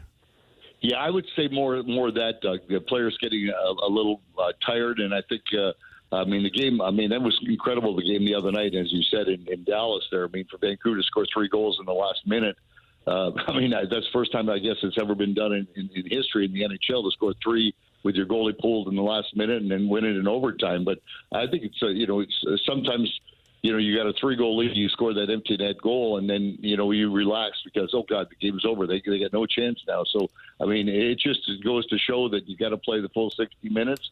And if you lose your concentration, goaltender loses his concentration a little bit, and then things can happen. So I think that those are good lessons to learn for everybody at the end of the game. Don't stop playing until the final buzzer goes. And I think it's exciting for fans. It's exciting for the game, for things like this to happen. But I think it has a lot to do probably with mental fatigue more than anything else. Bernie Fedderko, our guest here on TMA. This is 101 ESPN, and you can watch the program anytime on the TMA STL YouTube channel. Bernie, the health of the team, one player possibly on the verge of coming back here shortly, and Colton Parayko, and then Dylan Holloway and his situation. Certainly the reports have not been particularly encouraging there. What are your thoughts on the possibility of the jump the team would get from Parayko returning maybe as soon as Saturday night in Seattle, and what that would mean, and then the impact the lack of Holloway has had so far on the Blues?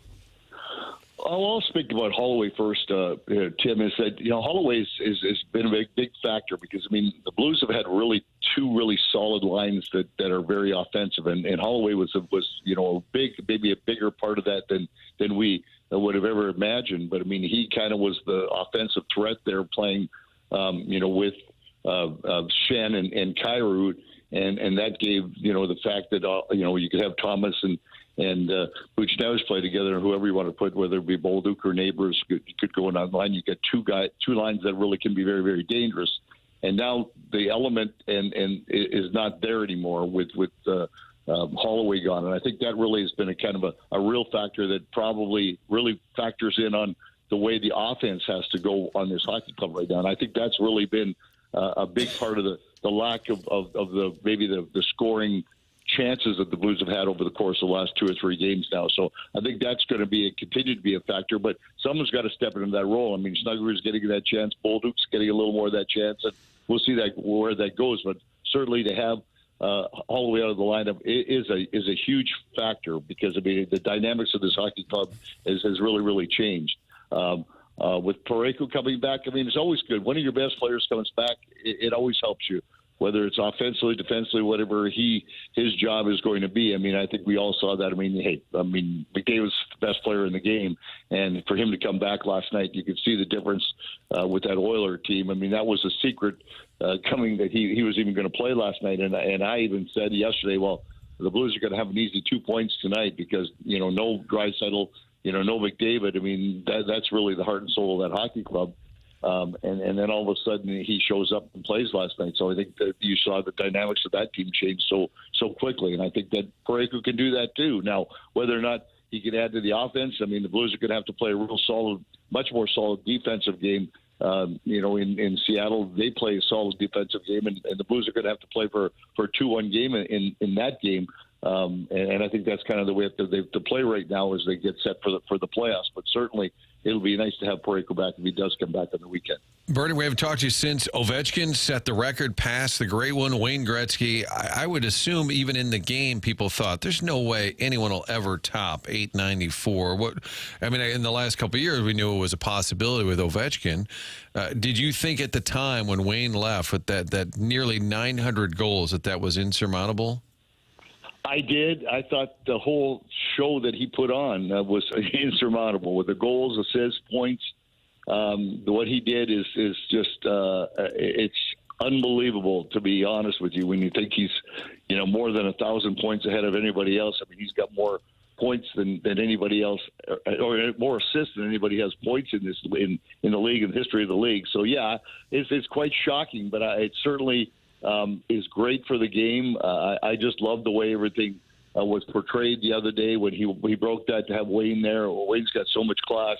The way he handled that, the things that he had to say about Gordie Howe and how his dad talked to him about breaking records and records being broken. I think what the NHL did it was the afternoon, I guess, it was absolutely fantastic, stopping the game and doing all the hoopla they had, even though it wasn't even a home game. It was in New York. So I loved what I saw, and I'm still shocked that he did it. But hats go off to Ovechkin. I mean, what a scorer, and to think that he's almost 40 years old and he's still 42 or whatever, 43 goals he's got this year and being out for a month with a broken leg. So there's special players that come into the league very, very rarely, and certainly Ovechkin is one of those as well as Wayne is. Bernie, I've still got the Blues as having a 98.5% chance of making the playoffs. Are you that confident? Yes, I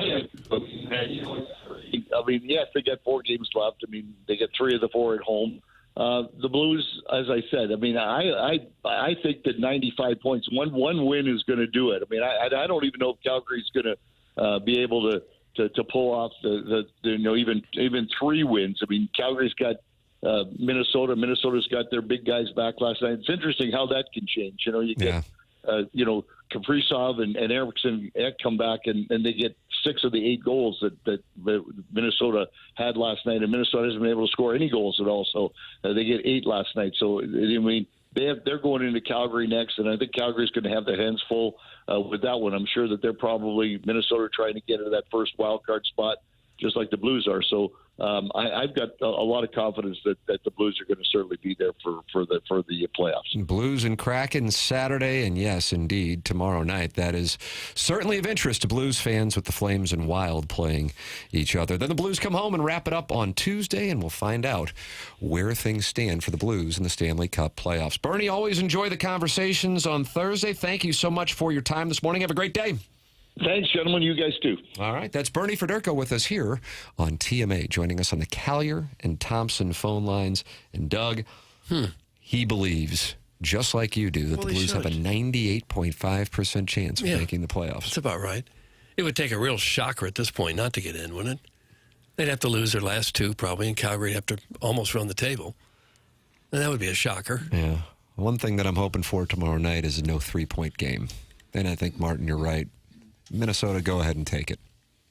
You just want Calgary to lose, get them out of the way. It's down to 3 teams for 2 spots. You're still in great shape. You just don't want to make it too interesting, Doug. Mm-hmm.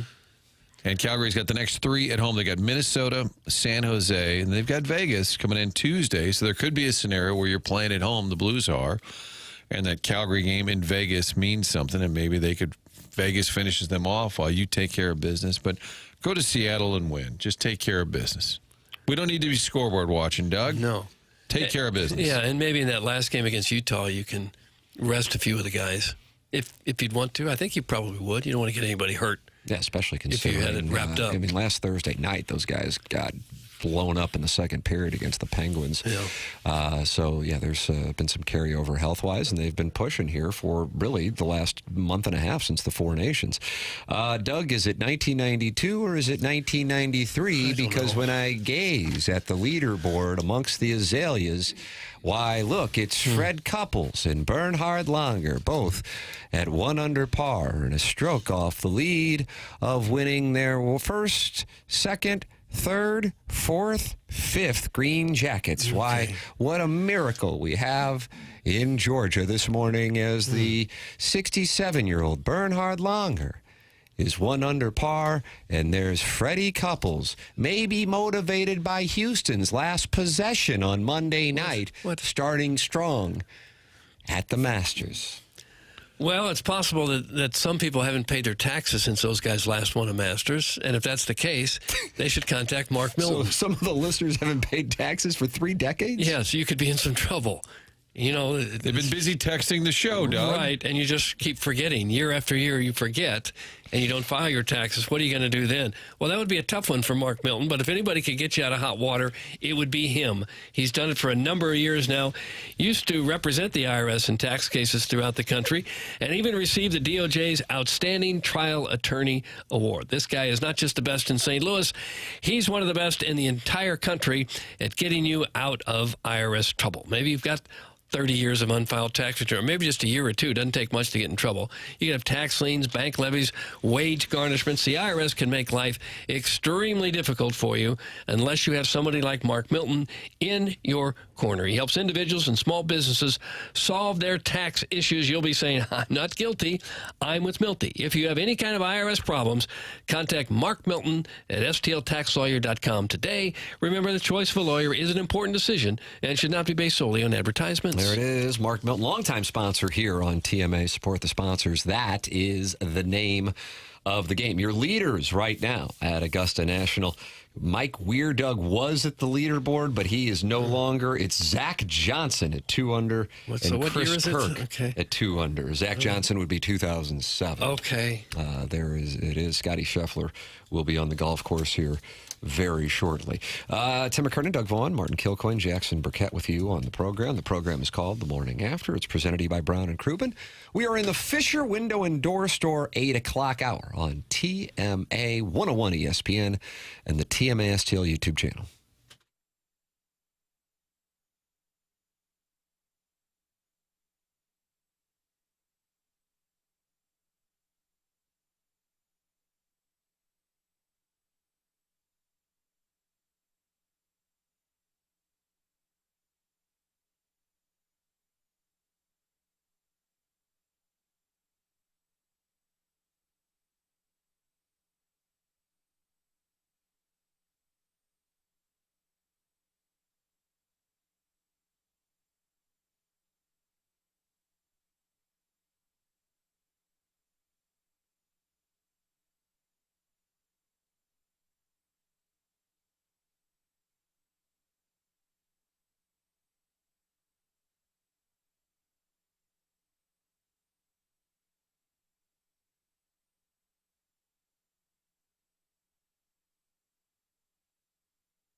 Tony Finau where he be now? Well, he's on the range. He hasn't taken to the course yet, Martin, but Zach Johnson certainly has. He's 2 under par, along with Chris Kirk. Aaron Rye, a very chalky pick going into this. Doug, you liked his strokes gained tee to green. And, of course. You were Where all else would over you go? And you want to be tee to green, don't you? Were you playing tee to parking lot? And the amateur, Noah Kent, is 2 under par as well. But why, Fred Couples and Bernhard Langer are 1 under as well, and just a stroke back of winning the green jacket. Hard to believe. It's not that hard to believe. And who's this guy in 5th place? Hogard? Yeah. It's spelled weird. It's like H and then there's an O with a slash through it. Sounds like you're Danish shaming. Yeah. Why do you hate the Nordic countries? Why do you have to have a slash through an O? What makes you so special? You're going to have to talk to either Nikolai or Rasmus Højgaard and their scorecards because Nikolai went bogey, double bogey, birdie, birdie, birdie, par, birdie, and has a Mickelson-like scorecard. And we will be monitoring that moment by moment here on TMA 101 ESPN. Jackson, you have snuck in some NBA grooming in the dossier. Doris Burke, what's going on here? Oh, this was on the call of last night's Lakers-Mavericks game. Doug, do you feel like that's... What happened? Well, it was... the Blues lost last night. The Cardinals lost yesterday. The Masters is going on, and I feel like we're being groomed again. Well, we didn't talk Michael Malone at all yesterday, and I felt... He didn't get fired till after the show. Not yet. No, that 2 days ago, Michael Malone got fired. Okay. Yesterday? I think I sworn he got fired yesterday. 2 days ago. Well, then, Doug, I owe Jackson an apology. You really do. Why you really feel? How are you going to live with yourself for getting that one wrong? Not to mention but maybe an emergency show. I almost go live. I almost texted you when it happened because I was like surprised. Yeah, Josh Kroenke got him with 3 games left in the season after winning an NBA championship. They're 2 years trending ago. down, but I'm like they Still in the playoffs. They did recently win a championship. It seemed like a quick hook there for a team that was an ownership group that was very comfortable with a lot of like 5-11 and 7-9 seasons, and this old boy gets the quick hook. Yeah, he was like the 4th longest tenured coach in the league, and he gets fired. You ever seen a coach get fired with 3 games before the playoffs? A team that's in the playoffs? Ever? Maybe not. No. But this is a tough one. This is Luka's return to Dallas last night, and Doris Burke on the broadcast with Mike Breen and Richard Jefferson. Okay, hit the lever, please. Doris, the more he scores, you get the Mavs fans, the little less they're cheering, and now they're starting the anti-front office chants again. They've been chanting Fire Nico throughout most of the first half.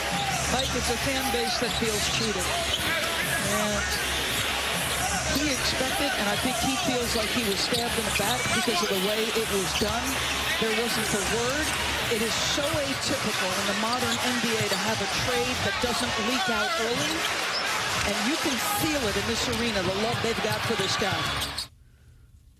Yeah, all that seemed reasonable, didn't it? Yeah. Fire Nico. They were chanting Fire Nico, who's the GM of the Mavericks. All very, very weird. Yeah. It's been a really weird year. We were talking about Memphis earlier in the show. They fired their coach with about 2 weeks before the playoffs. They're also a playoff team. It's very odd. As a coach, probably all you need to do is clash with the best player and you're out. Yeah, a guy who's been around so long is what confuses me about it. He's been around there forever. He's won them a championship. Yeah. He's got the best player in the world on his team. I just don't get it. And Joker is a fan, I think. He didn't want the coach out unless he's faking it. Yeah, you never know exactly what Never goes know on. Exactly. But Luka didn't disappoint last night, 45 points for Mr. Doncic. You know the Lakers were going to make sure he scored a ton, too. Like, that was all about... He played 38 minutes, so, yeah. MD 2020 is in the Michelob Ultra YouTube chat and sides with Jackson. Says, I was waiting all day yesterday to hear the Malone talk. Really? Because we spend so much time with the Denver Nuggets here. Well, you pull for Kroenke teams. And pull against them, usually. And so it was a miss to not talk about it yesterday. Well, who's going to take time away to get over this? I think you are actually. Aren't you going to California? Yeah. I'm just going to stroll the beach and do some soul searching. Doug's got a flight I guess you're going Spirit, of course, right after the show. Car to jet. Must be nice, huh? Park on the tarmac. Yeah, I won't be driving or flying, of course. The driver will come pick me up. Nice. And I could pilot the jet if I wanted to, but I'm not going to. I'm going to relax this time because I need some soul-searching time. And you're going to reside in your suite on your private jet en route to... Where else would you reside? Man, yes. So nice. I'm just happy if I can get B group in Southwest. Oh, God, you got to get on 24 hours ahead, and you got to be ready. You got to get, like, click B42. Like, but now they're doing reserved seating, which I don't like. And paying for bags. Brutal. But Doug flies private. Yeah, I guess you bypass all that red tape. I get a free bag because I have a Southwest credit card. Must be nice. Yeah. Well, you could have one, too. It doesn't cost anything. Sure. Free bag of peanuts still? Is that a thing? Makes it all worthwhile. Sometimes pretzels. Pretzels. Doug, the YouTube chat is brought to you by Michelob Ultra. 95 calories, 2.6 grams of carbohydrates. It's only worth it if you enjoy it. Michelob Ultra, sponsor of the YouTube chat on TMA. And you can watch the program with 243 of your closest friends. YouTube.com/TMASTL. That is where you can watch the program. And, of course, you are welcome to participate by calling in 314-974-0101. And you're welcome to email in for the Design, Air, Heating, and Cooling email of the day, the morning after, at InsideSTL.com. Martin, tell us about Design, Air, Heating, and Cooling, if you would. St. Louis-based company since 1904, and that means they've been doing something right for a long time to have that kind of staying power, continue to be a family-owned business. Seth Goldkamp, fourth generation of the family-owned business. DesignAirService.com is the great website to go online, book your appointment. This time of year, we're transitioning into spring, summer soon. You're going to have the air conditioning going full tilt for months at a time. Why not get a tune-up in advance? Good way to stay ahead of the game is getting that tune-up. And when the technicians are in your home from Design Air, they are not there trying to sell you anything. They'll simply do the job, and they'll do it right. We've had so many great compliments from the listeners over the years. I think Manute Bowl Eligible is one of the recent ones who had them at his home. So when you need any HVAC service year-round, keep it in mind. Design Air, longest-running TMA sponsor. That website, again, is DesignAirService.com for all your HVAC needs year-round. This time of year, a tune-up on the AC, great idea. Check in with the folks at Design Air. From The Athletic, a column just posted moments ago regarding playoff teams in the Western Conference and the turnaround specifically with regard to the Blues and why other teams have fallen off. Reason for hope for the Blues. St. Louis has the best record in the NHL since February 1st. How about that? I think we all kind of think about, right after the Four Nations, but it goes back to February 1st. It's helped that the club has had a favorable second-half schedule. Sometimes texters are sending that in to remind us, but it has also beaten legit contenders. Since the Four Nations break, the Blues have played the Red-Hot Avalanche 3 times and have beaten them in regulation on all 3 occasions. They played the Kings 3 times in early March and collected 5 of 6 possible points. Up front, the Blues top 6 firing on all cylinders. Everybody's contributing, but Robert Thomas is especially playing at a superstar level with 40 points in his last 27 games. The power play has been clicking at an elite rate over the last couple of months as well. Since Jim Montgomery was hired in late November, St. Louis has become an excellent defensive team with sparkling underlying numbers. Montgomery's group has gone on a heater despite missing Colton Parayko for the last month. Parayko will likely be back by the playoffs, giving the club a massive boost. Jordan Binnington's heating up at the perfect time, too, as he's recorded a .917 save percentage since Four Nations.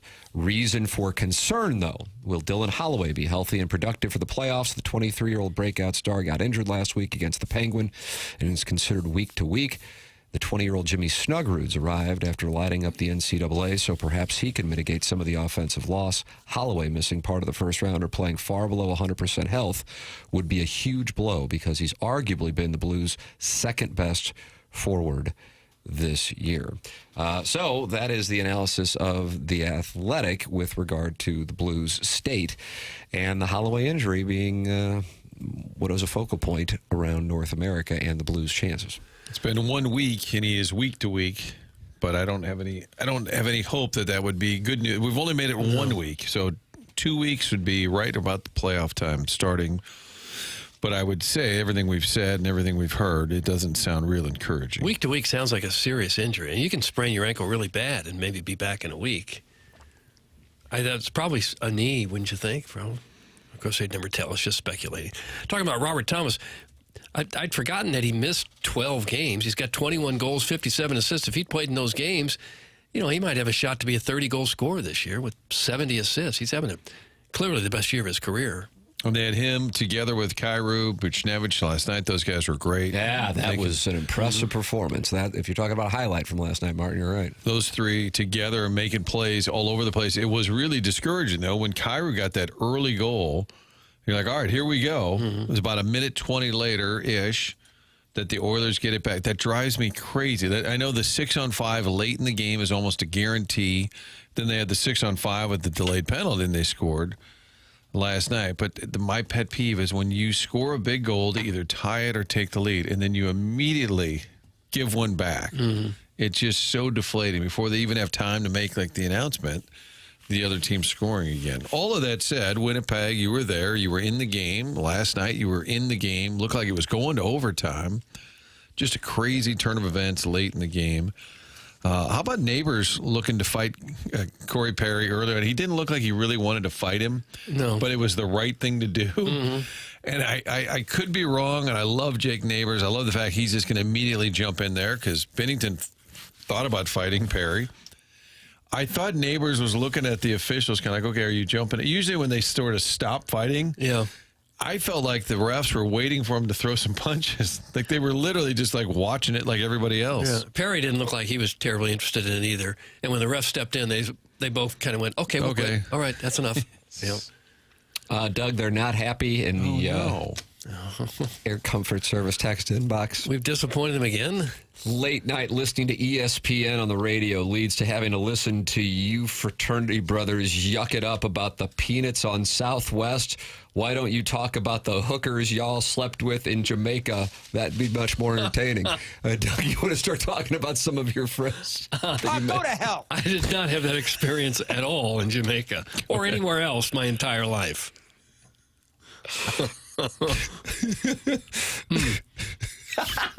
That's what they want us to talk about? We'd have to make it up. Didn't like the conversation regarding Southwest having peanuts. Would like more talk of prostitutes in Jamaica, however. Were they being sarcastic? Martin, as you have learned on the program, the text history can usually give you the tell. No, not being sarcastic. Oh my gosh, listen to this guy. Yep.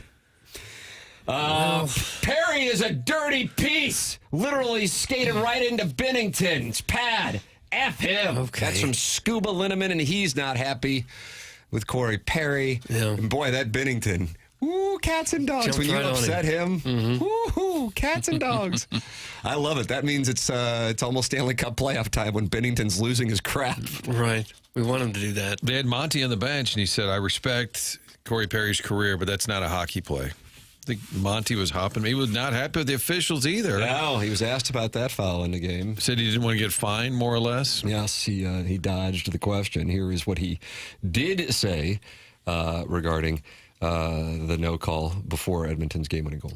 I'm not going to comment on refereeing because it's a fine, but the video the net came off at the end. It didn't come off by itself. Yeah. That was a good way of answering it without answering it, I thought. Right. I like to watch the YouTube postgame, or the postgame on YouTube, because that way you can kind of catch the unspoken way in which guys or coaches will answer the questions. And so he was prepared for that question, gave a great answer, and expressed his unhappiness with it without necessarily going after the officials, but helping to explain his and the Blues' perspective on it. There was one that went the Blues' way, too. There was a play where Robert Thomas just grabbed Skinner's jersey and held on to him, keep him from skating, and that was a no call. So that usually evens out pretty well. They flew to Seattle last night, so they got a little downtime. Don't play till Saturday. We're getting into logistics now. I like a little logistics, I do too. but I'm saying now they can just kind of relax a little bit, freshen up, rest up. Go to the fish market. Go to the. They always. I'm sure the way we refer to the network coverage of Rams games with the stock footage of people rolling up and down in paddle boats on the Mississippi. I guarantee Seahawks fans in Seattle are tired of the fish throwing bump in. Right. Usually about mid-second quarter. Oh, look at this. Over at Pike's Place Market, the fish, the salmon being thrown around. The guys love it, I think. Get their chance to be on network TV. That's all that happens in Seattle. Yes, they're just throwing fish everywhere you go. They're just throwing salmon in the air.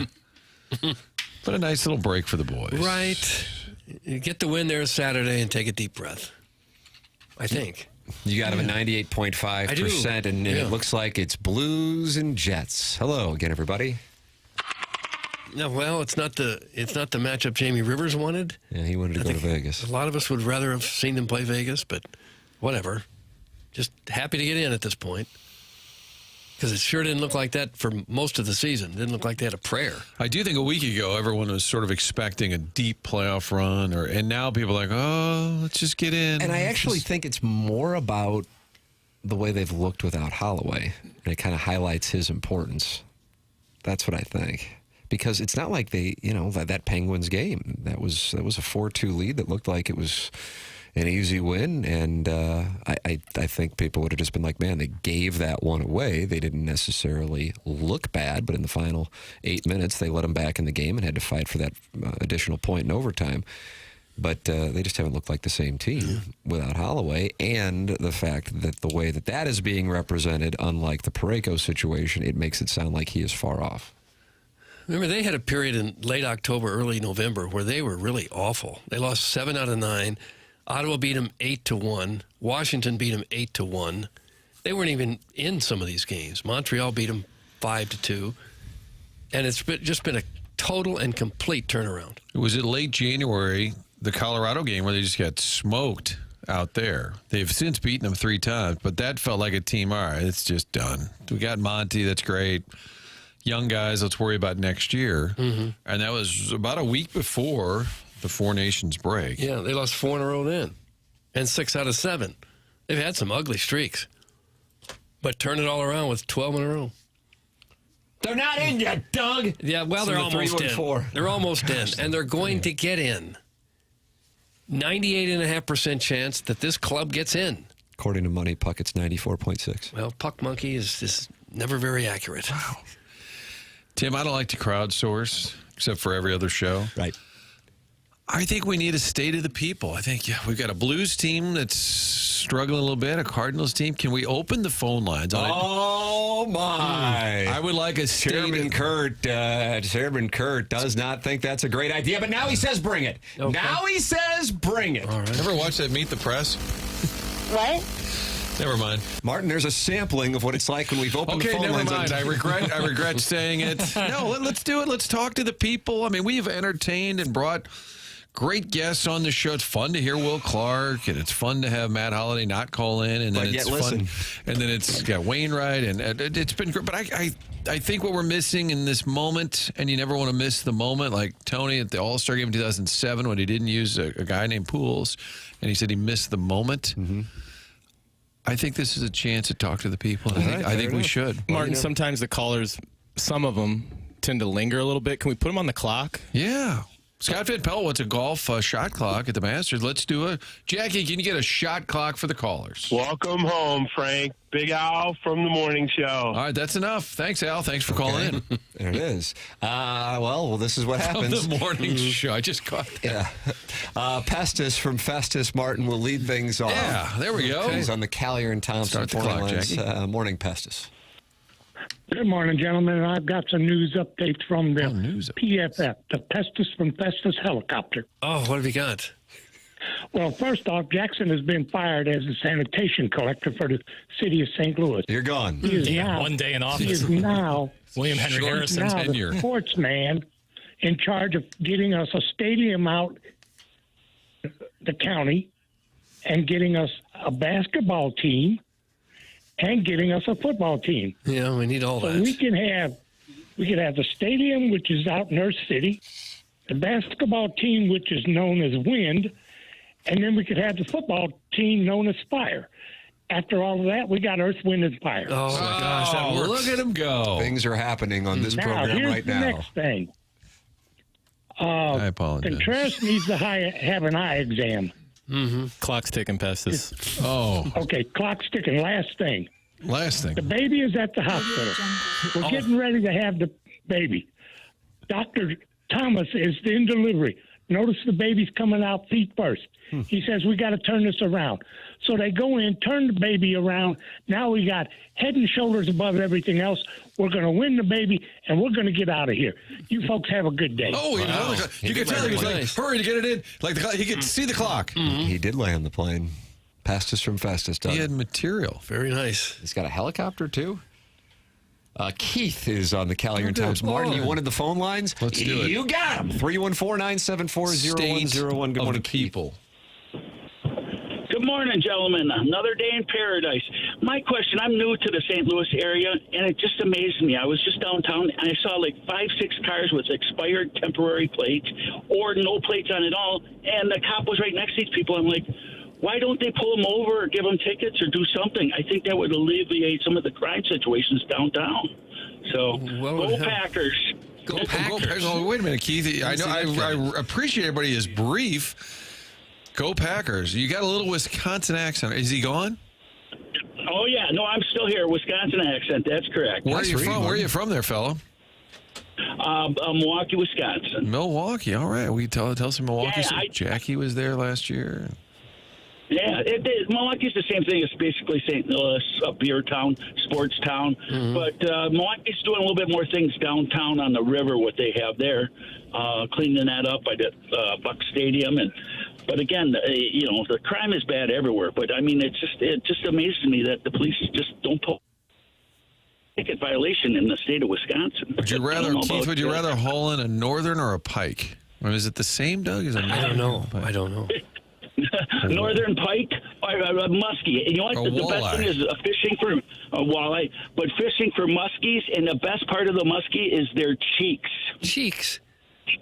Yeah, muskie cheeks. You deep fry them.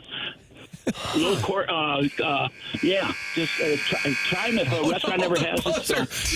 Thanks, Keith. Keith's got to go. Keith's got to go. Jackson. Dino's got him right there. Jackson's got him. What's this guy? Consider and break down the Malone firing, but Keith calls in with Muskie talk, and he's gone. I wanted to hear about the fish's cheeks. Yeah, we were going to eat some muskie cheeks. I had the first part of his call solid. Once we started getting into muskie cheeks. Well, it was my fault. The clock is the clock. Oh, wow. I enjoyed that.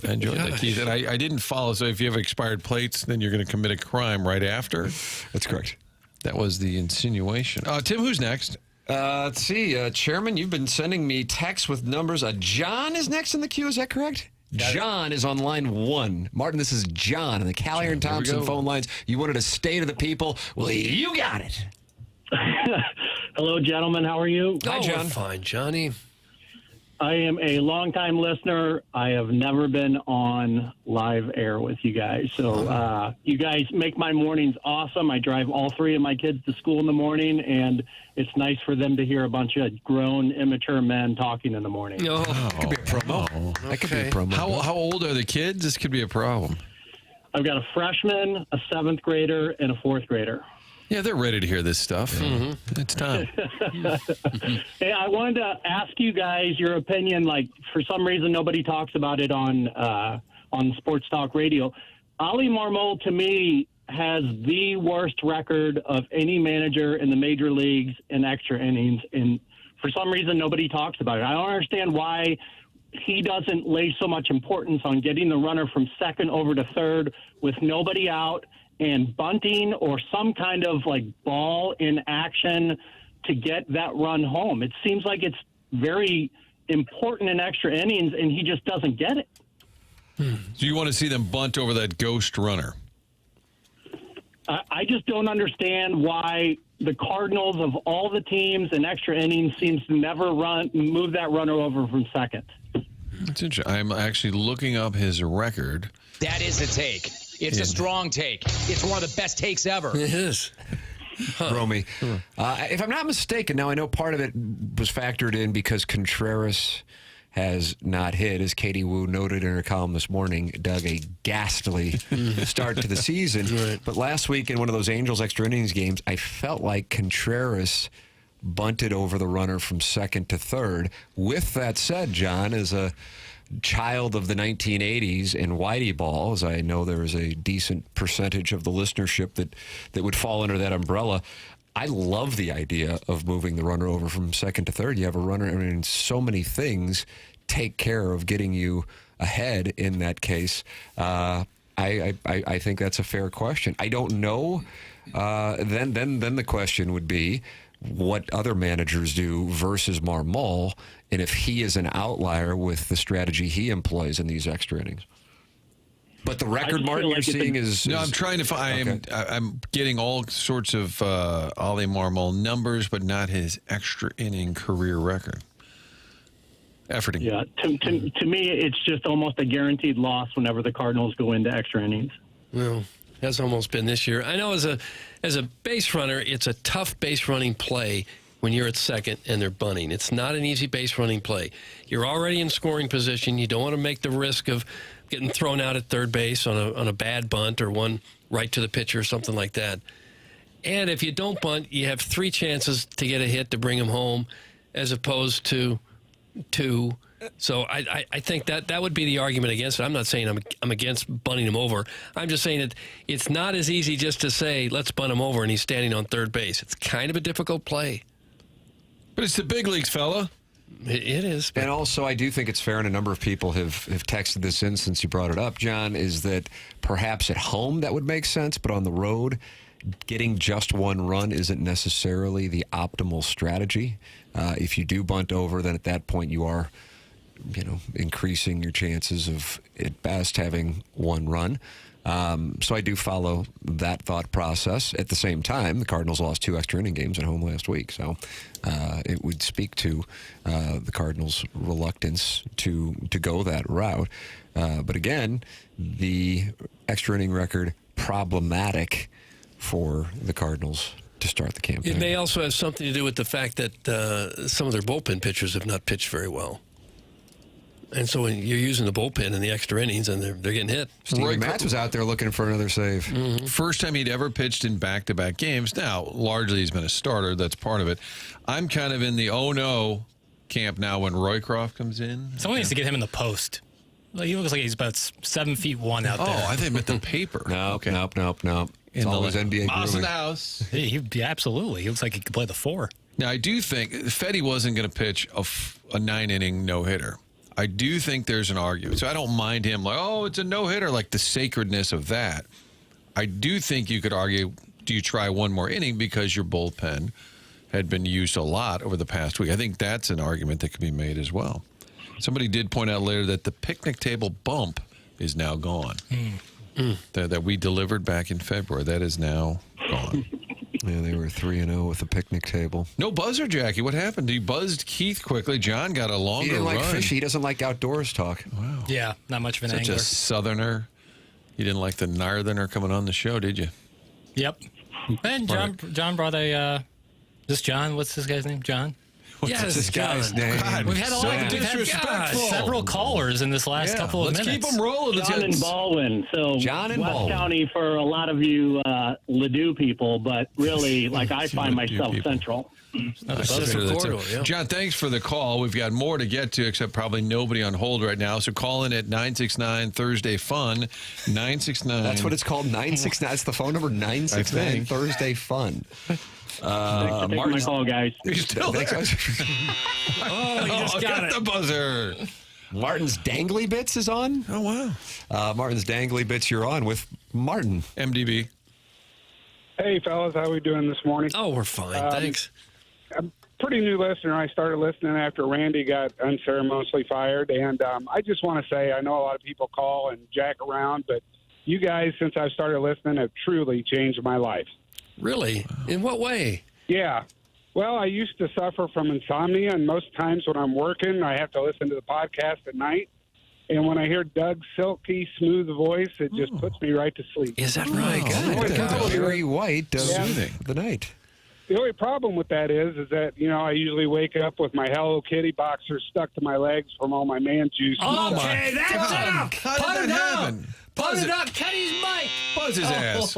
Wow. He seemed like an older gentleman who was kind of doing material that we were like... He wasn't doing it. He just was telling a story. And then Doug found it to be not hot. No, I didn't find it to be that hot. We were having Thursday fun phoning Gosh, and then that happens. Oh, gosh. Doug, that was troublesome. That's from Floyd Velvet. Yes, it was. Floyd Velvet. Very troublesome. Floyd's dad owned all those Velvet Freezes down around town. And you have Velvet Freeze gift cards, you said? Just have a cone. Probably just a single dip because it's been used a few times. I think there's a Velvet Freeze. Gift cards down to like only having $1.50 on it. And an ice cream place. Down to, How can you buy I hold off on the sprinkles. Boy, they really like Martin's dangling bits in the air comfort service text inbox, Doug.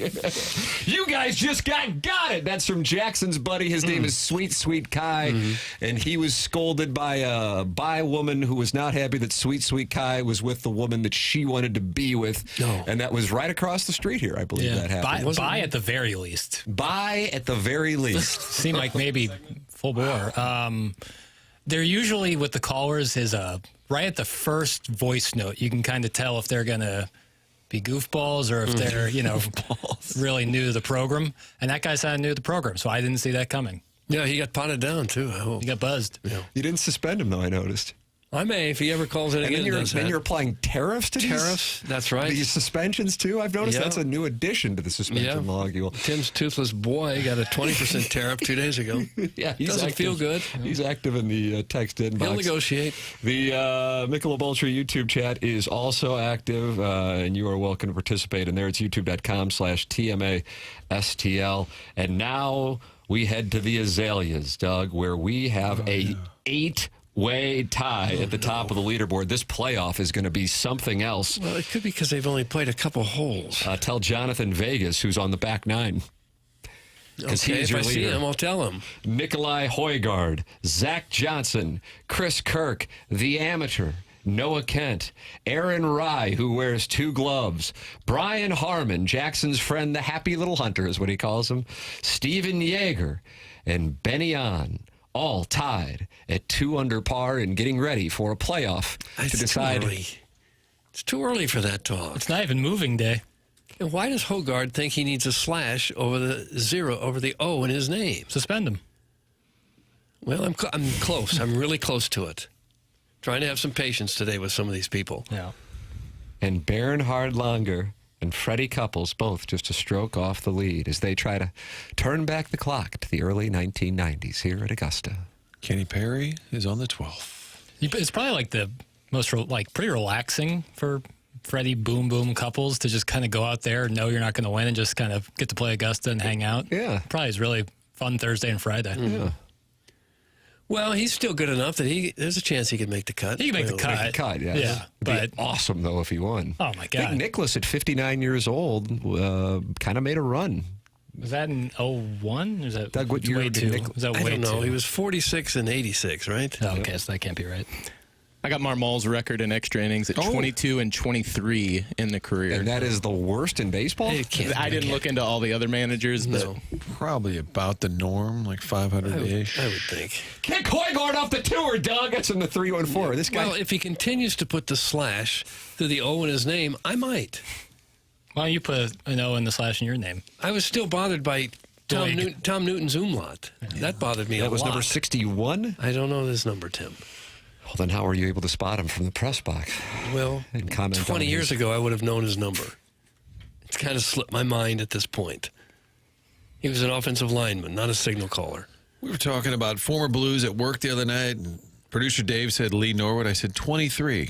And then he said McKegney. We were looking at some video. We're trying to find some Tony great. McKegney? Mm-hmm. And I said, McKegney was 10. And I'm like, wow, how do I know that? I'm not positive where I parked today, other than Tim usually spooks the bejesus out of me when I get out of the car because we're both listening to Curbside. Yeah, we're both listening to at the Curbside same podcast. time. Yep. That's our go-to. Thank you to Pestis, Keith, John, and MDB. MDB kind of shut down the Thursday fun phone lines, but I enjoyed it. I enjoyed a little state of the people. Do you feel that you have a pulse, Tim, at this now point? we have a much better pulse. I mean, those were informative. And now we know where the state of the St. Louis listening audience is. after hearing about that guy's Hello Kitty boxers. The fact that we have to quickly pot down the callers tells you something about our callers. I noticed Jackson, this is kind of behind the curtain, but I noticed he found a buzzer like YouTube, and now he has turned it into a permanent drop, I believe. Is that right? I saw you transition it over there into a keeper. It's easier to do. I can just hit the space bar. I like it. Okay. Tim, it's 9-2 almost. How would you react to seeing some seat squatters sitting in the aisle? I saw that story on, I think it was on The Athletic yesterday or ESPN.com, that this has become a real problem at sporting events. I'm actually intrigued. Seat squatters, yeah. That is in Jackson Stiefel dossier. That is coming up. Seat squatters.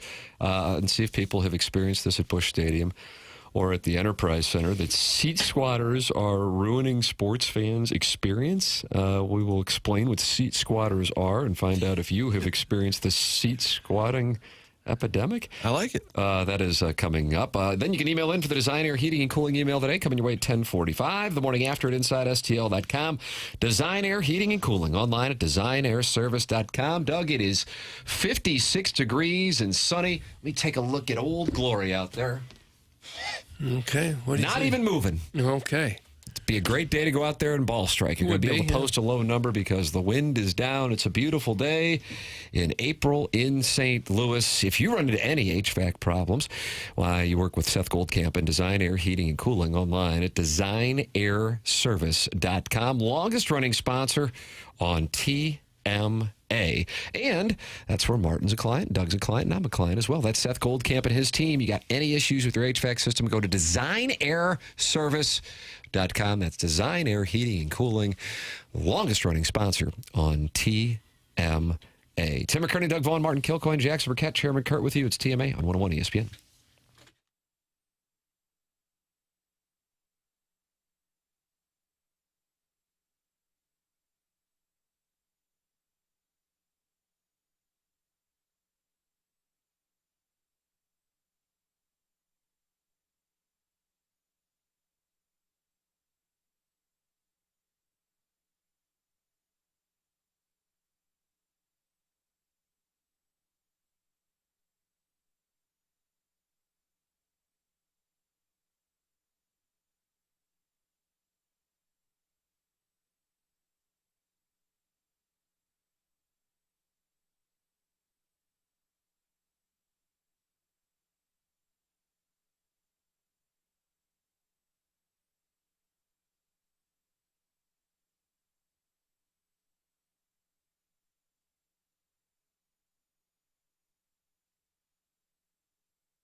This is Ashton Jackson with the Sports Center update, brought to you by Saliga Heating and Cooling. The Cardinals lose the rubber match in Pittsburgh yesterday 2-1 in extra innings. Off today for the Redbirds, back in action tomorrow against the Philadelphia Phillies. Andre Plante on the mound for the Cardinals. That's going to be a 7:15 first pitch. That was another Sports Center update brought to you by Saliga Heating and Cooling, an independent American Standard heating and air conditioning dealer.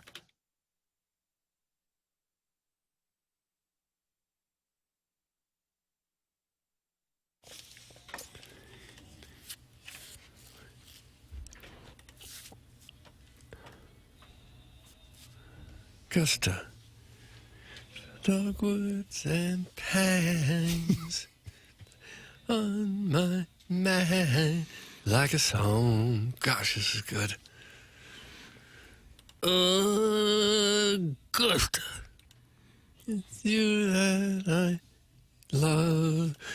It's you that I miss when I'm gone. Okay.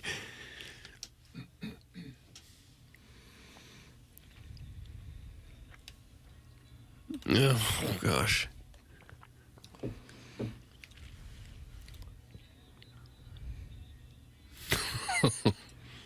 Okay, stop it.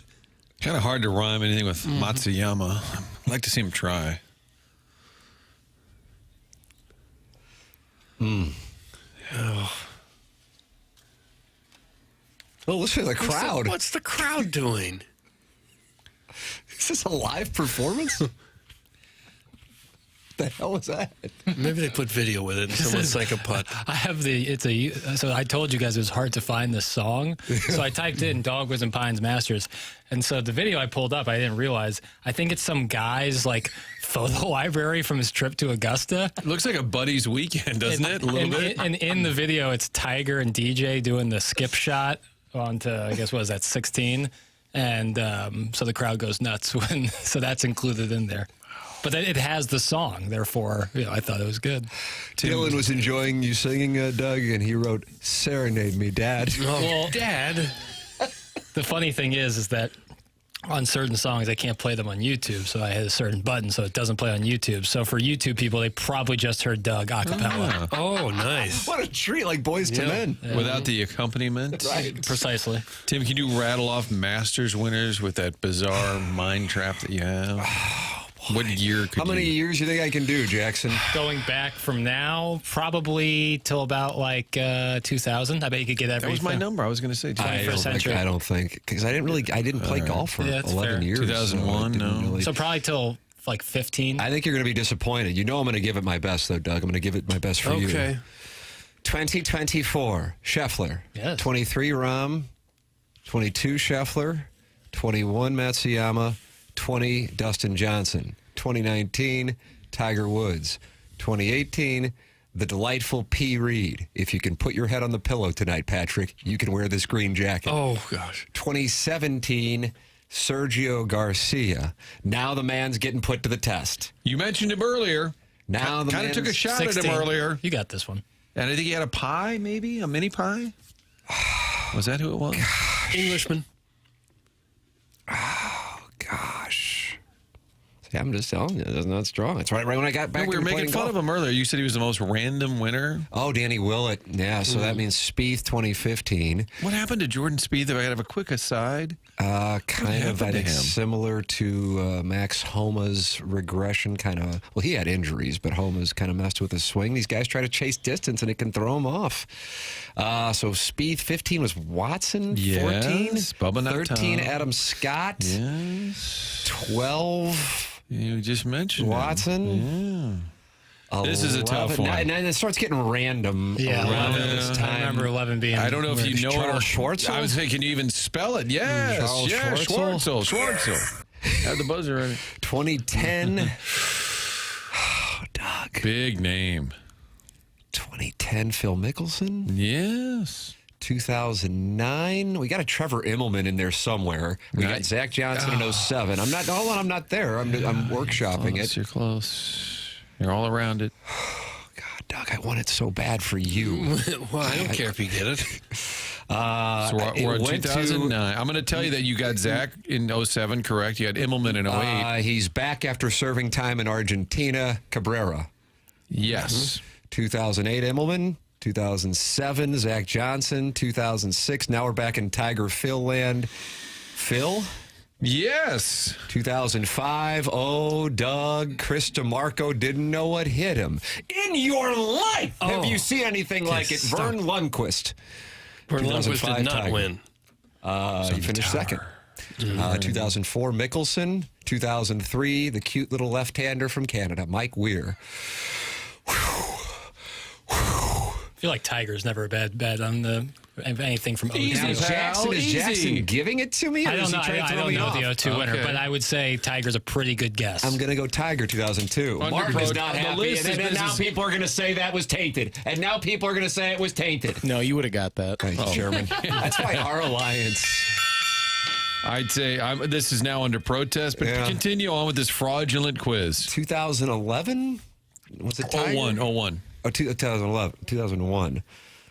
I mean, Tiger had to. He got the slam in 2001. The Tiger slam in 2001. Am I right? But wasn't it like correct? But it was non-consecutive. Right, I know, but it was a Tiger slam, and he needed to win it. Okay, yeah. Did he win 2002? No, I'm sorry. Jose Maria Olazabal? Oh, you're so close. He was 99, Olazabal. But in 2000, not known for being all that friendly. Not from the U.S. Prominent now in the Tour Champions. The Goose? The Goose is loose? No. I don't think he ever won a match. He's a U.S. Open guy. Yeah. Jackson's really attracted to him. I just, not attracted, mind of Vijay Singh. Vijay Singh. I was in Seattle when he won the PGA in 1998. Doug, that was Sahali. Okay. And I was covering the tournament, and I asked for an autograph. Oh, did you really? And Jay Randolph Jr. was incredibly amused to see a guy he was working with run up to the guy who won to get an autograph. I was 21. Did you get it? I did. I still got the 1998 PGA Championship hat with Vijay Singh's autograph on it. Okay. 99 was Olazabal. Yeah. 98. Friend of Tiger's. Not a lot Marco of those. Mera, 97 Tiger. 96 would be Faldo. 95, Gentle Ben, collapsing after his friend Harvey Pennick passed away earlier in the week. 1994, Doug. I mean, now we're going back. I'm in high school now. Okay. You're probably in the basement drinking shots of whiskey. Yeah, probably in the basement by myself. He's been mentioned by you already. Faldo? No. I don't got it. Spaniard. Olazabal, yeah, he won 2 in the 90s. I'm done. All right, Bernhard Langer in 93, and Freddie Couples in 92, Ian Wisdom from Wales in 91. What a list. That was great. It is tainted. It is under protest. We didn't go to the buzzer either. That was pretty good. I can go all the way back to 1934 if I can look at the website. This is like the Vaughn Index. Horton Smith won in 34. He did, didn't he? Gene Sarazen, I think, 35, and Horton Smith won again in 36. Were they using a mashie back then? Probably mashie, spoon, niblick. F all this golf talk! Hey. It's from the 314. You just knocked AD off the air. This might be the worst segment in the show's history. And I was around for the soft hands interview. Martin, that's your nemesis. His name's Kwame Voyukis. Yeah, let's block him. Let's block him. Oh, go to hell. Go ahead and block him. So he's been blocked. Well, I hit him with a 10% tariff yesterday. Apparently, he didn't get the message. That tariff is now going to be 30%.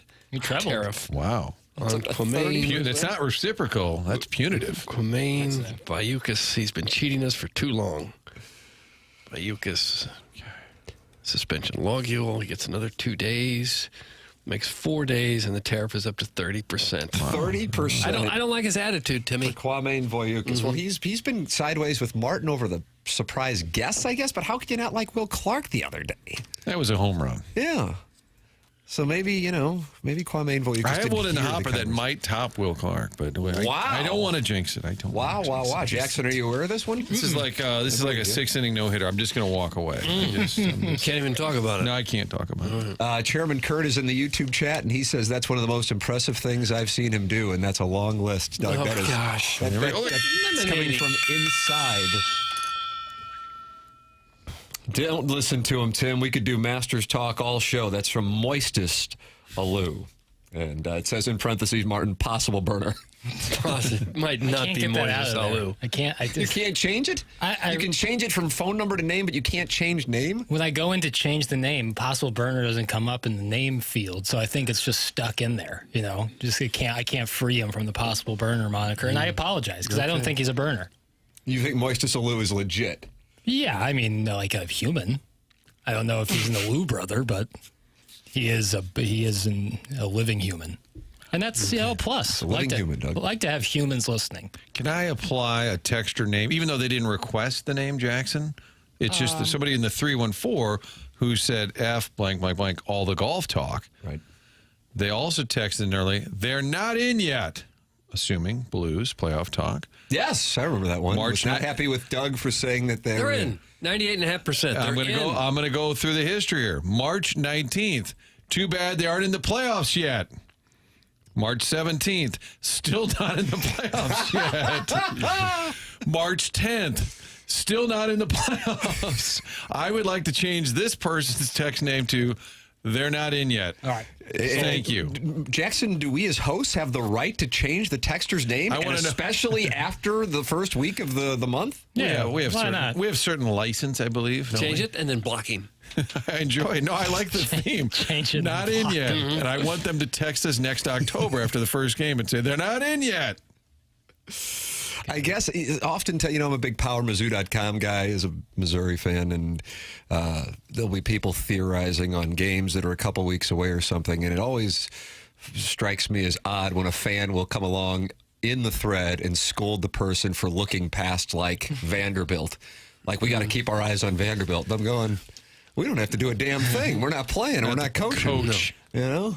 So, I mean, yes, this gentleman, as angry as he is about golf and the Blues not being in the playoffs, by definition, he is correct. However, I don't think there's anything wrong with discussing the possibility of the Blues being in the playoffs. No. And I am a controversial host, and I think that take just proved it. No, there is the announcer jinx. They do talk about that, like on free throws or extra points. This guy is a 96% free throw shooter. Hasn't missed a free throw in 3 games. There's no jinx. There's no jinx with Schaefer Door Company. Oh, there it is. There might be a jinx if you always say the garage door. I never have trouble with this, and then sure enough something goes wrong with it. That would be a jinx. But Schaefer Door ends jinxes on garage doors because they know everything there is to know about garage doors, residential, or if you own a big business with those big giant doors.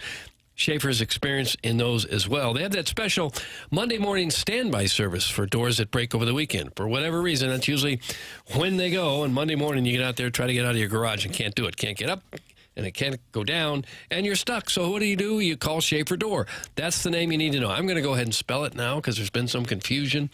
SCHAEFER. Only one F in Schaefer Door. Best to call or text at 636-782-3608.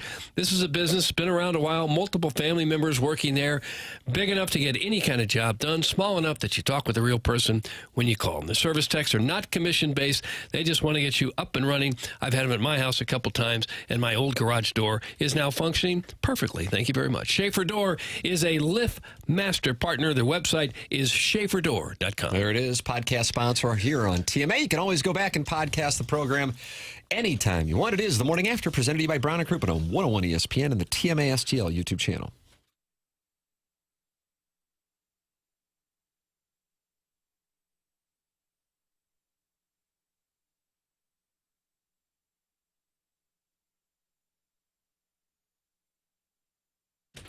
In the market for a home or just a new loan, your mortgage loans are available at Together Credit Union. They're here to help you through the entire process. You hear me talking about Together Credit Union, great St. Louis history in the shadows of the brewery. The employees there started this credit union. It was Eagle Credit Union. Nod to the brewery. Now it's Together Credit Union. Available to you all around town for all your banking needs, but also for your mortgage needs. Fixed rate, adjustable rate, conventional, home equity, jumbo loans. They've got it all. Also, specialty loans like FHA, union member mortgages, community contributor mortgages, all of this available. TogetherCU.org is the website. Check the rates online.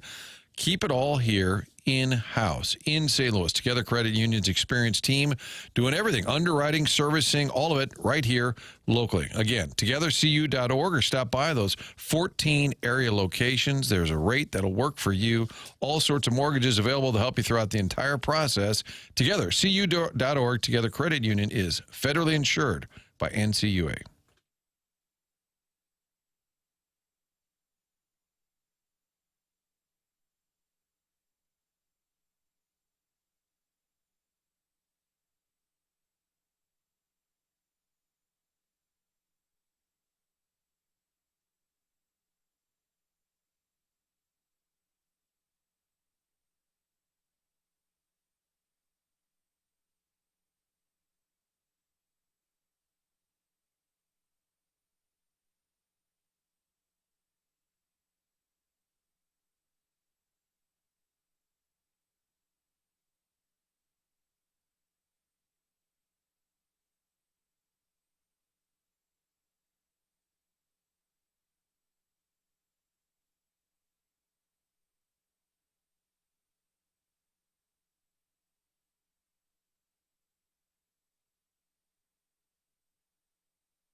I don't know what's going on.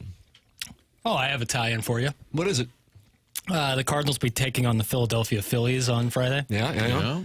Bryson Stott, he plays second base for the Phillies. Yeah. This is his walk-up song, and I highly encourage folks to take a look at the highlight of the entire Citizens Bank Park singing along to this song as his walk-up song, and then him proceeding to hit a huge grand slam in the playoffs. Really? It's about one of the coolest clips in baseball history. Okay. Wow, about one of the coolest clips in baseball history. Modern baseball. Modern baseball. Bill Mazeroski, nope. Joe Carter, no thank you. David Freese? Nope. Bryson Stott. Doesn't give you chills like Bryson Stott. I thought they sang, was it Robin's Dancing on My Own at Citizens Bank? Isn't that what they sing? Sakes, I don't know. Isn't that what they sing? Robin's Dancing on Their Own? Dancing on My Own. Oh, Dancing on... well, maybe, but this was Bryson Stott's walk-up song, so I don't know if that changes anything. What is the most famous Cardinal walk-up music right now? Right now? Right now. Yeah, that was an important... Okay, because I was thinking McGuire. Welcome to the jungle. Matt the Bat, friend of the program, probably listening. Just won't call. Right. Chicken Fried Zach Brown, right? Yeah. How about Hell's Bells when Ryan Helsley comes out? I think that's probably the answer. I think that's probably the answer, kind of by default. And how about the fact the Pirates played it yesterday when he came in the game? Wow, what a level. It was a bizarre move. I guess they're like, we don't have any fans. We might as well support your team. Support your team. Turn red, B-Fib, go wild. I've never heard that happen where the opposing team plays your theme song when you come into the game. I'm looking up Cardinal walk-up songs because I haven't been to a game yet this year. Whoa. Why did you sit out the Twins and Angels series? Nice. I put together... nice. Return of the Mac is apparently one of them. Who uses Return of the Mac? This is just Mark Morrison, 1990. I just don't know. I love that song. I wish I could really? help. Good for you. He was just arrested last week. Is he British? Yes, Owns some Burger Kings? Okay, maybe might be an old one. 96. Oh, it was for Bernard Gilkey. Yeah, that was just yesterday. Arenado uses Way Back by Travis Scott. That's a banger. Brendan Donovan uses Desperado by Rihanna. Eric Fedde. Well, why would Eric Fedde have a walk-up song? Casey has a no-hitter, and they decided to let him pinch it for the DH. Why do they have all these pitchers listed as having walk-up songs? It would be funny if Arenado still had Dodger Blue as his walk-up song. Oh, Lars Newpart, Back on My BS by Big X the Plug. You like that one? Newpart knows ball. Nobody knows any walk-up songs now because you have to be at the game to hear them. That's from MD 2020. Perhaps making a very fair point. Wow, Mason Wynn also uses Big X the Plug. And is that causing tension in the clubhouse? Can't man, no. Big X the Plug. Just Pedro Page's Cherry Pie. That's a great call. That's bizarre. Bobby Brown was the model who was in that music video, Doug. Is that who it was? Yep. Okay. Bobby with an I, not Bobby Brown of New Edition, Whitney Houston, My Prerogative fame. He had a headset on. I got you. Okay. I'll file that in the memory bank. Your thoughts on New Edition? 314-399-9646. Donnie with Desperado's classic. That's from the 636. Yeah, Desperado's a good call. Best walk-up song of all time is Colby Rasmus, Boy Foy. That's from Deke Dotem. Doug, you know Deke Probably Dotem, was. Yeah, suspended indefinitely, Dotem. And might see him between the pipes on Saturday in the Pacific Northwest. Daddy Padre says Brass Monkey Ryan Ludwig was great. That's a nice play. I loved that one as a kid. He won't be playing against the Kraken. He won't. He's not on the club. Who's not? He was never really on the Daddy Padre. He was never on the club. He sat in section 345 or something.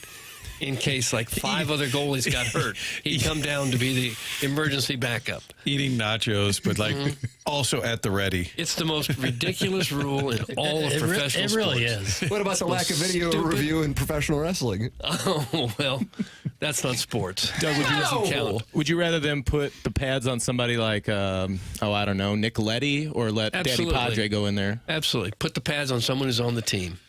That would seem fair. Baseball has an emergency relief pitcher. If things just get so depleted, you go to Bachelor Baseball, sitting down where you can see the Clydesdales. He's available to pitch. And why? Because we just don't have a better plan. Right. And the fact that this emergency goaltender might actually play for the other team as well. Yeah. Who came up with that? So you're a St. Louis kid, grew up going to the arena. Here's your big chance. However, you're now in net for the Calgary Flames, and they need you to make a stop. You're like, That happened to Jimmy O'Brien's son, right? Oh, that's right. Yeah. Was he fire up CB? I thought he was, but either way, he was the EBUG. And for the Hawks, was it? I think so. That was a different player. There was the Blackhawks. There's been a couple times where they've actually been out there playing. Yeah, Daddy Padre won the cup. No, he never did. Game 7. He warmed up one night when someone got hurt, and then somebody else I think pregame took a puck, and He was actually warming up one night, and they had to take it easy. They just stood real close to the net and flipped tiny little shots so they didn't hurt him. Like sand wedges? Yeah, from the ladies' team. Hand passes to him. Here you go. Catch this. I mean, it's a cool thing to get to do. I don't begrudge him at all. I would have done it, too, if they'd offered me that, but it's just the stupidest darn rule in all of pro sports, and so easy to fix. Every team gets an emergency goalie. Sit up in the press box. If we need you, we'll call you. Somebody at the end of his career maybe wasn't going to play in the minors. Let him sit there. Probably never get in. Get a free ticket to the games. This pathetic gaggle of Cardinal players doesn't deserve a walk-up song. Wow. Start winning. Maybe you get one then. That's from the Veiled Prophet. Gosh. They have to go there up there in silence? That doesn't seem very fair. Send a message. Hello, That already song. exists. Victor Scott uses his own song. Youngry? Argo. That's his music name. Nargo won Best Picture in 2010? 12. The years, Tim. Ben Affleck? John Goodman? John Goodman. That was a year where John Goodman, I thought, deserved an Oscar for dual work in both Flight and Argo. God, I love Flight. Rick Ankiel, All Along the Watchtower, great walk-up song. My favorite Cardinal of all time. It's Scott's Wrinkled Nutsack. Okay. Oh. When did they start? This is crowdsourcing. When did they start having walk-up songs? Because it wasn't a thing way back when. They would just say, next batter for the Cardinals, number 9, Torrey, Joe Torrey. Walk-up songs, the first one was in 1970, the Chicago White Sox. And then that... Earth, Wind, and Fire for Dick Allen. No, it was Nancy Faust, the organist for the Chicago White Sox, began playing the state songs of players as they walked up to the plate. So I guess where they were from. Is that a walk-up song?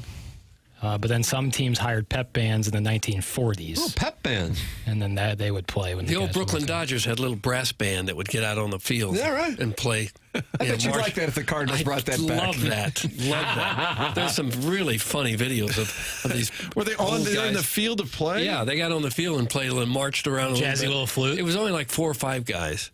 Timmy Trumpets played the trumpet live at Citi Field when Edwin Diaz came in. That was pretty awesome. That's correct. That's another electric clip in Major League Baseball history. Your definition of electric clips are different than many others. And hey, I'm not saying you're wrong because it's subjective. I want you to know that. I'm just saying I don't know how many people would cite Bryson Stott with the fans singing what song again? A-OK. As the greatest moment in baseball history? It was one of the most electrifying clips in modern baseball history. That's my amended take. But it's like the hairs stand up on the back of your neck. I did watch a TikTok that did like the full 4 minutes, a cut of Game 6, 2011, and I watched every second of it, of course. It's glorious. We don't give It's an instant dopamine hit. No doubt. We don't give 2 people enough credit. All right, who do we not give enough credit for the 2011 Game 6 World Series victory? If I'm not mistaken, Lance Berkman is one of them. Jake Westbrook.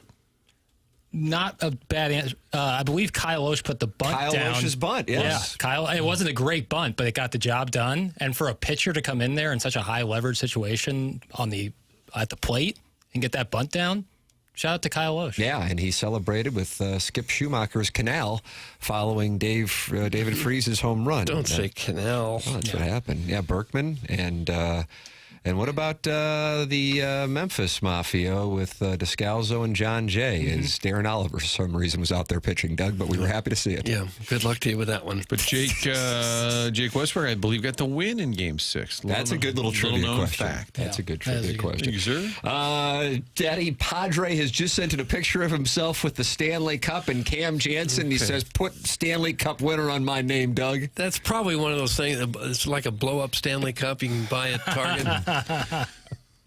Looks kind of like the real thing from a distance. Front yard in April, May. What are those things you put on the wall that used to be like players that were... Fathead.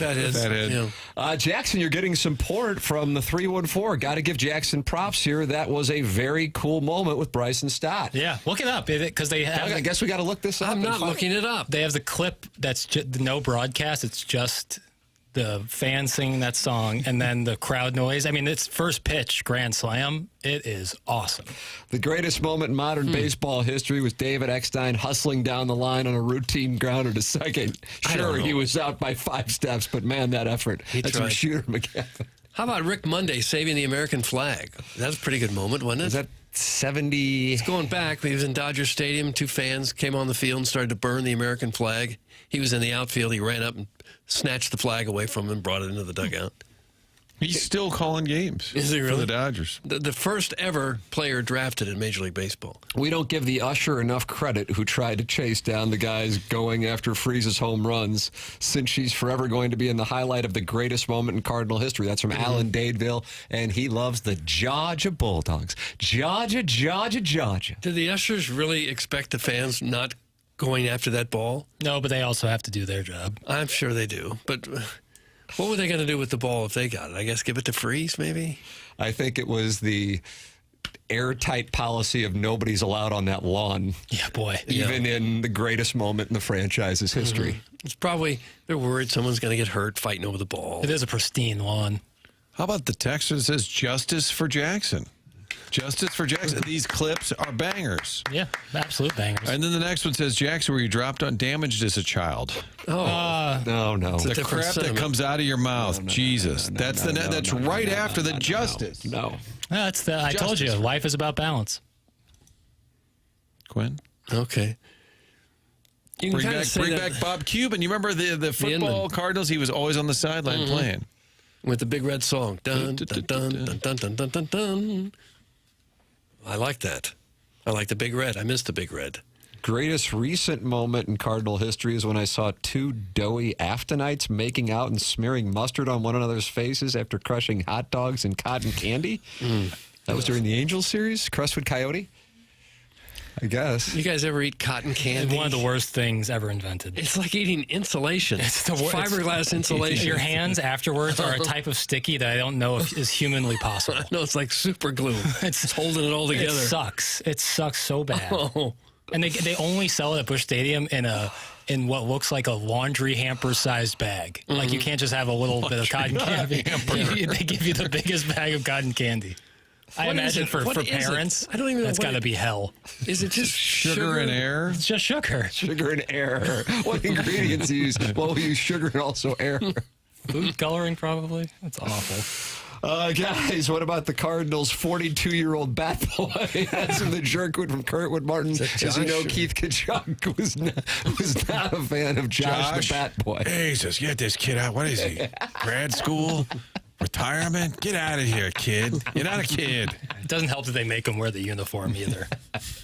Email in the morning after at InsideSTL.com for the Design Air Heating and Cooling email of the day. That is coming up at approximately 10:45. Martin has some onboarding to tend to.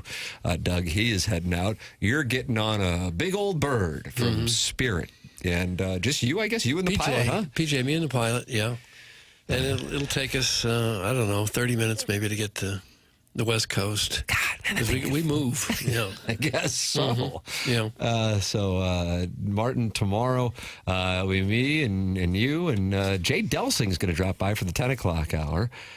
He's got a new book coming out. And he's going to talk Masties and his book in the 10 o'clock hour. And Fridays always feature friend of the program, Joey Vitale. So clear about an hour of your time, if you can, to listen in. We'll find out what direction that goes with Joey Vitale. Doug will be vacationing in the Hamptons, on the West Coast Hamptons, on Friday and Monday, back on Tuesday. This is TMA 101 ESPN. Mark Hanna, Evergreen Wealth Strategies, sponsor of the 9 o'clock hour online at evergreenstl.com. This is TMA.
Do you like it or do you not like it? No, Doug? I love this. Yeah. Third down at Mizzou games, right? Fight Tiger, Rock Chalk Jayhawk. Mm-hmm.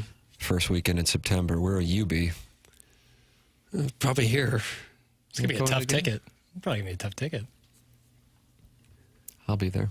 Will you? I've got 5 weekends of hotels booked in Columbia this coming football season. Yeah. Probably take the boys for a couple and just hang out up there and, I guess get a table and bottle service at my house. The boys insist on bottle service? Yeah, my 7-year-old does. A 3-year-old, that'd be weird. Yeah, it would be weird. Thank you. TMA 101 ESPN. It's presented to you by Brown and Crouppen here. James Carlton's also a longtime sponsor of the show. Online at carltoninsurance.net, 314-961-4800. That's James Carlton of the Carlton State Farm Insurance Agency.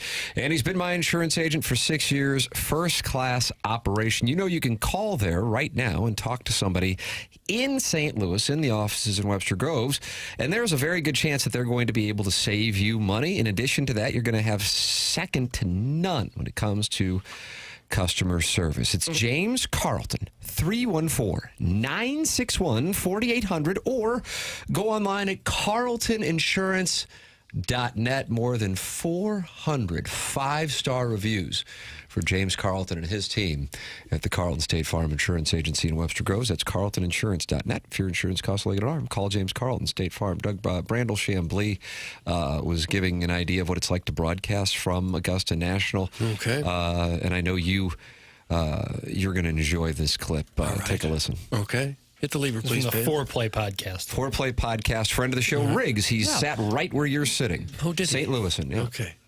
Have you ever slipped up at Augusta? There are things you shouldn't say. Fan is a big one. In their eyes, it's short for fanatical, and they don't want to refer to the people that are out there as being fanatical. That's why you hear people say patron. You could probably say spectator. You don't say driving range. It's tournament practice facility. No, you could probably get away with back nine. The saying is the Masters doesn't begin till the back nine on Sunday. But if you said back nine on the air, you would get reprimanded. You'd get a little... Get off your high horse. Nine. You don't want somebody to say is... He's playing the backside really well, because back nine's close to backside, and backside is just far too colloquial. Somebody famously said, what's giving him problems here is the wind from his backside. If you go to the live telecast, it very much has that front porch, sweet tea, talking to your grandmother feel to it. Jim Nantz, maybe a few more words, but it was the bear has come out of hibernation. You get these great calls by Jim Nantz and Vern Lundquist, and back then it was Ben Wright, and they're judicious in their word choice, and it's softer, it's slower, and it's more reverent, and I think that's a big part of the reason why it's the best golf tournament of the year, I would argue. Oh, Doug, I would argue against that. How much do you appreciate that if you say back nine, you would be reprimanded? If you said the fans, you would be reprimanded? The standards. Let's just get our noses just a little bit higher in the air if we could. I mean, who is they? Who are these people deciding you can't say fans because we're too classy for that? Chairman Ridley. Yeah, Chairman give me Ridley. a break. Mr. Fred. He's the only one in the world that's too classy for the fans to be called fans. The bear has come out of hibernation. Okay, I don't mind that stuff, but to tell people you can't call it the back nine or the fans, that's just the height of elitism nonsense. Jackson, do you take offense to that as somebody who's at the height of elitism nonsense? That's what it is. I think the patron fan stuff is nonsense, and not calling it the back nine and calling it the second nine is ridiculous. I do love the way... It's not the driving range, of course. That's also... Tournament practice facility. Yeah, we're too classy for ridiculous, and the phone policy is really off. But the way Jim Nantz calls the Masters is iconic, and I do love that. Because it does sound different than other tournaments. It sounds different. And I think, obviously, some of that is some of the ambient noise around Augusta. But that they got caught piping in some bird tweets. Bow and bow and bow. Unfounded. But also, who cares? Like, this isn't like the Falcons. Like, they can do whatever they want. Be fun to have a little alt cast and have some guys just go the complete opposite direction with it all. Mm-hmm. I don't know if the membership at Augusta National would be on board with the alt It'd have to be a pirate situation. Just. I don't know. Is that Calme? Riggsy. Oh, Riggsy, you liked it. Doug in the Michelob Ultra YouTube chat. And this shows that it's not just Augusta National that has this practice. The Boston Market ad bot says... That's why I consider Boston Market visitors as patrons instead of fans. And see, so Boston Market is also following Augustus. So are they still around? I was just looking that up. I actually already typed it in. It looks like, yeah.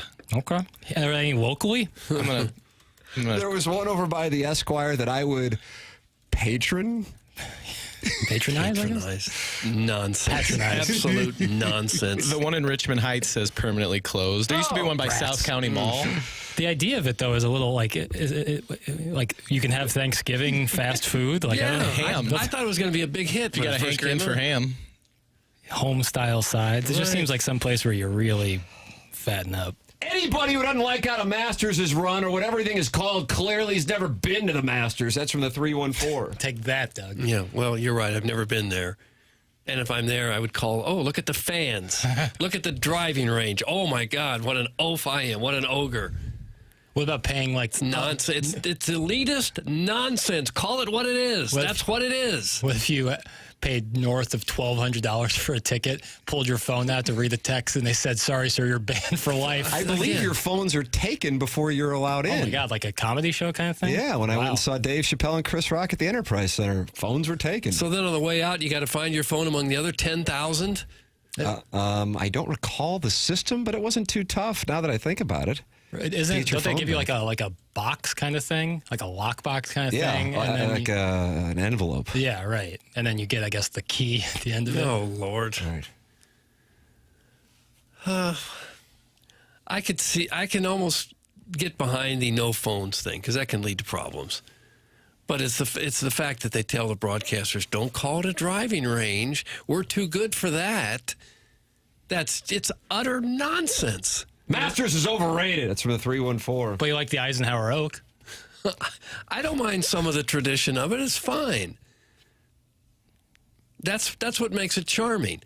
But what taints it a little bit for me is this attitude that we are the only ones who really know what golf is all about. And you better use the terminology we tell you to use, or you're out, mister. Or you'll be reprimanded. Mm-hmm. They check for them on the way in with regard to phones, and they have lockers, or you leave your phone in your car. That's from the 314. Yeah, I expect most leave it in the car. You can email in the morning after at InsideSTL.com for the Design, Air, Heating, and Cooling email today coming your way at approximately 10:45. And then you will have BK and Ferrario at 11 o'clock. This is TMA, presented to you by Brown & Crouppen on 101 ESPN and the TMA STL YouTube channel.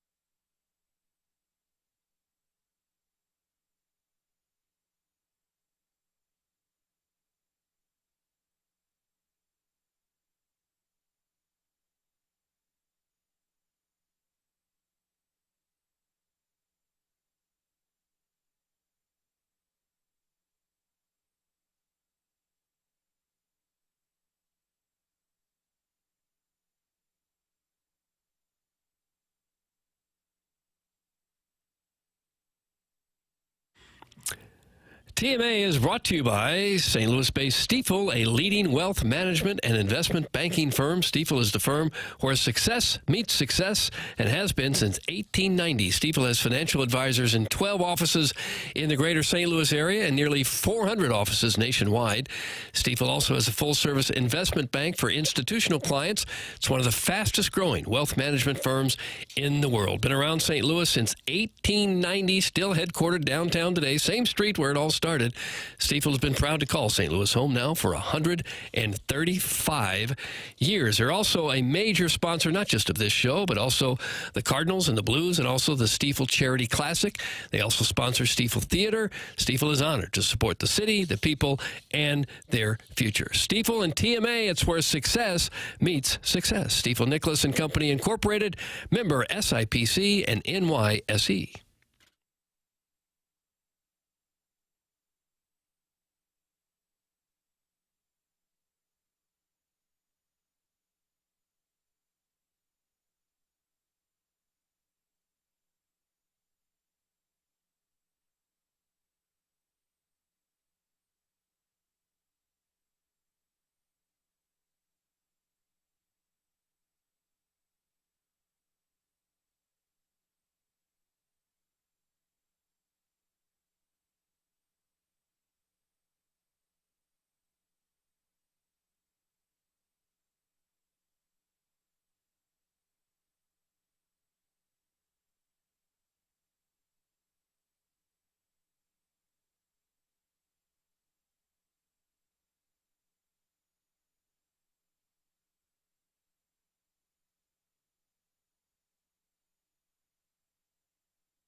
This is Action Jackson with the Sports Center update. That's driven by Johnny Londoff Chevrolet and Johnny Londoff Autoplex. What's going on at Augusta? Aaron Rye in the lead, -4 through 8. Steven Yeager's 3 under through 7. Joaquin Neiman, 2 under through 5. And last year's champion, Scotty Scheffler, is 2 under through 4. That was another Sports Center update, driven by Johnny Londoff Chevrolet and Johnny Londoff Autoplex. See them at londoff.com. Chevy, together we drive.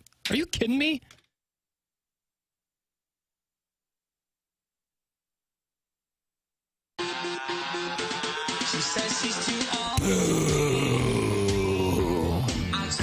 Well, Colby Rasmus played This Is His walk-up music and was traded a week later. It's TMA 101 ESPN. This is presented to you by Brown and Crouppen. You can email in for the Design, Air, Heating, and Cooling email today in a matter of moments. The morning after at InsideSTL.com. You can text in 314-399-9646. That's how you can get involved in the program. Doug, Ozzie Guillen, you might remember him as the manager of the White Sox when they won in 2005, 20 years ago. He's now doing sports talk radio, and he is able to compare and contrast doing sports talk radio with managing a team to the World Series. Here's what he has to say about it. Oh, yeah, it'd be interesting. Hit the lever pail. Bro, how does this guy prepare himself every day, put up with fans like me, listen to them, every day? It's not easy. To me, it's easy to go manage every day because every day is going to be different. But it's just like every day they got to wake up early, go to work, and you have people criticize you. You got people agree with you. And you got people that think they're smarter than you. This is just crazy, there, man. I tip my hat to you guys because working on that day in and day out is not easy. Well, it's nice to get some support from the skipper. That's right. It's good to acknowledge. You think this is harder than managing? Well, that's why Mike Matheny left sports talk radio and then went into managing. Right, it was an too much. easier path. Right. It's true. And because the pay's about the same. Manager makes $3-4 million a year. Similar pay to what we're making. Right. Criticism is equal. Yeah. It's always your fault, but you never get the credit. Mm-hmm. That's what we are. I imagine for a lot of people, sitting here talking for 3 or 4 hours might actually be harder than managing a baseball team. Or less pleasant. Maybe that's the way to say it. What makes you say that? Like this. Whoever said the Masters sucks can meet me behind the TGI Fridays on South Lindbergh so we can settle this like we did in the olden days. Doug, that's in the 31. It's closed Ronnie's now. Plaza. Is that the one by Ronnie's? Yeah, it's closed. You could go inside and have a barroom brawl, I guess, and wouldn't be anyone there to stop you. Then go catch a picture afterwards. Film some real TMA Housewives there. Oh, that'd be a good location. So that's going to be a fight today, I guess, at the TGI Fridays parking lot for whoever said the Masters sucks. So meet there. Got to defend that with your Dukes if you can. Scotty just made an 80-foot putt, and this is what you're talking about? Ozzie Guillen and sports talk radio? That's in the Crystal City Clam Hammer. And Doug, he's not happy now either. Scotty Scheffler is indeed 2 under par through 4, and he is mounting a Sunday charge on a Thursday morning. Criticism like that is exactly why many of us leave to manage ball clubs. That's correct. It's hard to hear that sort of criticism and not want to set up a lineup. Scheffler's 2 back of Aaron Rye, who is your leader. And Doug, do you have a problem with him wearing 2 gloves? No, I don't care if he wears sometimes 2 wear gloves. 2 gloves when it's really hot out there. And Timmy, boy, I take, Timmy, 2 gloves. I take a lot of heat. I take a lot of heat for those 2 gloves. In part because they're boys' mediums. Cadet. Oh, gosh. Cadet. Yeah.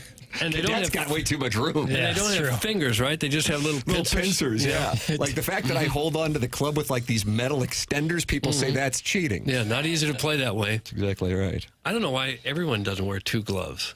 Why would you just wear 1 glove? Maybe everybody will when Aaron Rye completes his run to the green jacket. He is 4 under par, and he is your leader. I'm behind the TGA Fridays right now. That's from Ray King, and he sent in a picture of himself with his husband, who's wearing a Blues sweater, and they're snuggling at the Blues game, Doug. Okay, that's their prerogative. I don't know why. I just got irrationally upset, but when Doug said, "Why doesn't everyone wear 2 gloves?" I got upset. Why? I don't know, but that's ridiculous. Well, why is it any more ridiculous than just 1 glove? Jackson's been triggered by Doug's observation on 2 gloves. Yeah, speaking of the 2011 World Series, you almost like Ron Washington out there clapping it up with 2 gloves on. He was clapping with 2 gloves? He was wearing batting gloves when it was cold out. A little chilly. Well, the skipper was wearing mittens. That looks better. wearing batting gloves. Why don't baseball players just wear one glove? Tommy Pham wore one yesterday or 2 days ago on his throwing hand. Oh, on his throwing hand? It was so cold. He had his fielding glove in his left, and the throwing hand had his batting glove on. Gosh. Hey, Ray King. Yeah, I said the Masters sucks. I'll meet you and I'll punch you right in the face. Oh. So it sounds like something's going to, if you want to drive to TGI Fridays, Doug, I know you're headed to Southern California, but maybe you skip the trip and just go to Ronnie's Plaza and watch Ray King and this guy fight over the Masters. Might be more entertaining. Is Ray the one kissing or being kissed? Kissing. No, he's being kissed. Oh, I don't have the picture in front of me. Good beard. Both of them have wonderful beards, and it's great to see how happy they are together. You can email in on it the morning after at InsideSTL.com for the Design, Air, Heating, and Cooling email today. It's TMA 101 ESPN.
Ryan Ludwig. It's TMA 101 ESPN. And Chairman Kurt, the Evolution Fest lineup has just been announced. Yeah, I just opened up my Instagram, and that was the first thing in the feed. They said the wait is over. We've dropped the ultimate lineup. Looks like this is September 27th and 28th. Yeah, they always do it for my birthday. And special for your birthday this year, looks like Lenny Kravitz and Sublime are the headliners. Oh, okay. Public Enemy, The Hives, TLC. Doug, of course, Left Eye passed away, but T-Boz and Chili will be in attendance. Okay, it's good. Pokey Lafarge, Doug. Don't know him. St. Louisan. Is that right? Silver Synthetic is down near the bottom. And Jimmy Griffin and the Incurables. Unbelievable, like Tiger Woods in 2000. And what about Sunday? I feel like I just froze you, like Wainwright with Beltran. Yeah, this just looks, it doesn't specify by date. Oh, okay. Doug, does that piss you off? I really don't care that much. How old do you think Lenny Kravitz is? Oh, gosh, 60.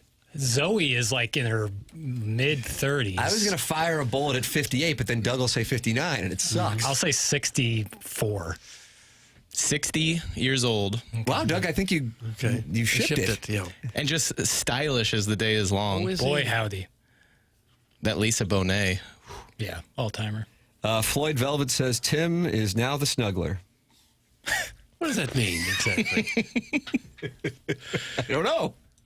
I glance at the Air Comfort Service text inbox, assuming it doesn't violate FCC regulations. Mm-hmm. I read it, and that was at the top. Tim is now the snuggler. Floyd Velvet, who I believe we read earlier in the program. Looks like a snuggler is like some sort of blanket item, or it's a large armchair that's big enough for two people. But I call that a love seat. Yeah, I would too. Right. Yeah. Yeah, you're right as rain about that. Hey, Tim, would you please put your readers on? I love when you tease me like that. That's from Big Tough. I'm not sure I can handle that. If I wore the readers? Yeah. Really? I got stuff to do today. I can't get all worked up. Well, now that I think about it, it's been a week since I lost my readers. That's a problem that also happens. You leave them behind. That's why you need a little chain so you can wear them around your neck. Like Ben Franklin? Yeah, precisely. And left them behind, so I had to go and get new readers. What a process this aging thing is. It's not fun. You just go to Walgreens and get new readers? Yeah. Is that simple? Yeah. Okay. I don't even know if I really need... I never have them on the air, and I'm reading these tiny little hate texts throughout the program just fine. I don't know. That seems like that might be muscle memory at that point. I think so, yeah. Just read, you suck. I just can kind of recognize the outline of the S and U and just assume... Tim, can I be your concubine, perhaps? That's from Longer Than Martin's onboarding process. A very modern term, concubine. Tim, when is your birthday? I was also born in September. That's from Car Wash Dave. September 27th. That's why they're doing the concert. They always do it in honor of my birthday. Mm-hmm. Otherwise, they wouldn't be here at all, would they? Yeah, that's correct. Right. Jackson, Zach Bryan, who I think his one fan's back after Brianna Chicken Fry's situation. Right. If I'm not mistaken. I don't know. Well, I think Morgan Wallen has taken more of the heat off of him. Is playing with Ryan Bingham and one of your favorites, John Mayer. Oh, I do love John Mayer. At the Big House in Ann Arbor on September 27th. Oh, that's pretty awesome. Yeah, that'd be awesome. But then I like going to Las Vegas for my birthday. Missouri's playing UMass, so they have a bye weekend. So it's just John Mayer, not Dead & Co. It's just John Mayer. That's my understanding. That'd be pretty awesome. Along with that, that's a good 1, 2, 3 right there. Yeah, so I don't know. Doug, you ever been to the Big House? 110,000? Is that what that thing holds? I drove past it, but I wasn't in it. But it's kind of like Chavez Ravine, Dodger Stadium, where the stadium is actually like below the parking lot. Yeah, you have no idea what a monstrous stadium it is just driving by it. Beneath. Right. Mm-hmm. I'd like to see a game there. The gym at Normandy has something like that. Oh, yeah, yeah. That was like the best gym in the area when they first built it. Still my favorite. Okay. Next to the U-High. Thank you for acknowledging it. Doug, here is Robert Thomas and Jordan Kyrou on the festivities last night in Edmonton.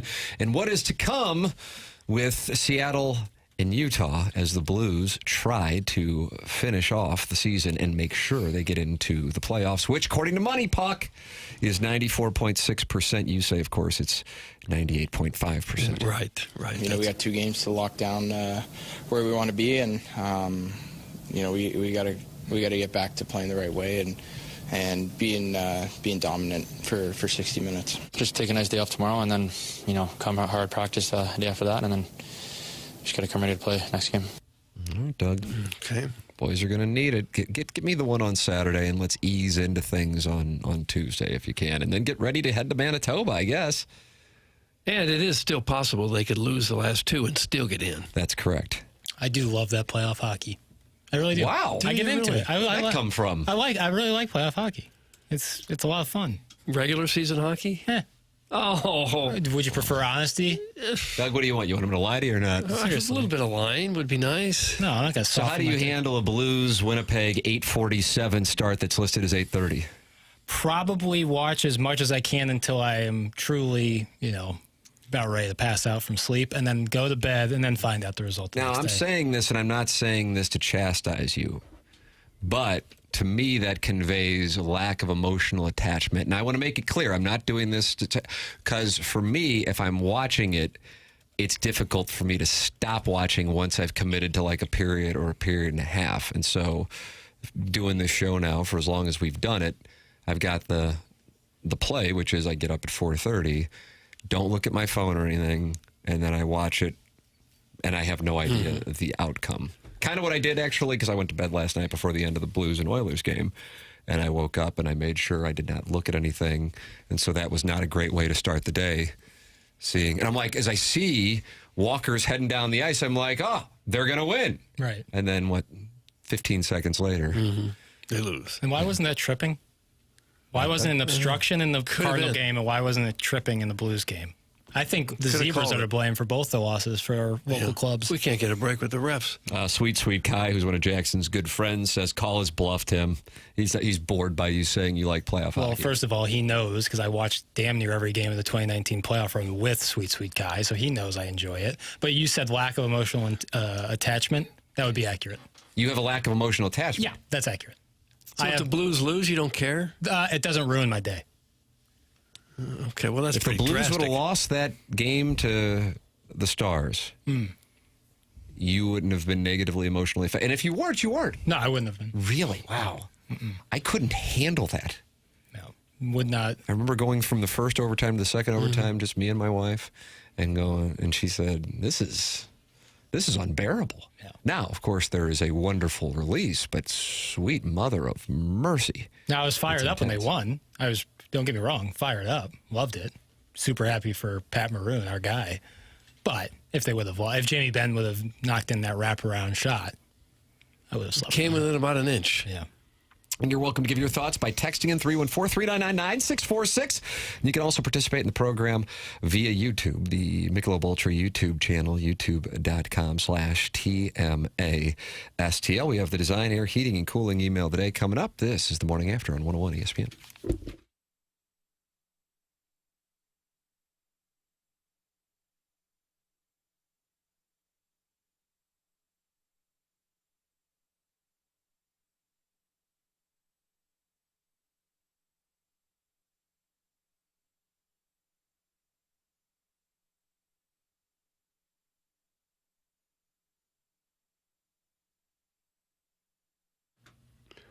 You want to get your lawn looking great this spring and summer, and you can do that if you just call Green Envy. I've had them out to my house for a couple years now. They do a fantastic job making your lawn look absolutely wonderful. Green Envy only uses products that are formulated from our local soil, weather conditions, and turf types. No national, generic, cheap, ineffective products are used. Green Envy deploys a special crabgrass preventer that's a trade secret to keep the weed from taking over your lawn. Their service professionals are commercially licensed applicators as certified by the Missouri Department of Agriculture. This ensures that you have a trained pro on your property, no part-timers applying God knows what to your lawn. You don't need that. Their programs have no hidden fees or contracts. They're open Monday to Friday, 9 to 5, to take your calls and answer your questions. I'll go ahead and give the phone number now. See if you can remember this or write it down. 636-655-3689. Okay, I'll say it again. 636-655-3689. The website might be easier to remember. That's greenenvylawns.com.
It's TMA 101 ESPN. Design, Air, Heating, and Cooling email today is coming up. Doug, update on the Masters. Aaron Rye, your leader as he makes the turn, not to the back nine, but to the second nine. Gotcha.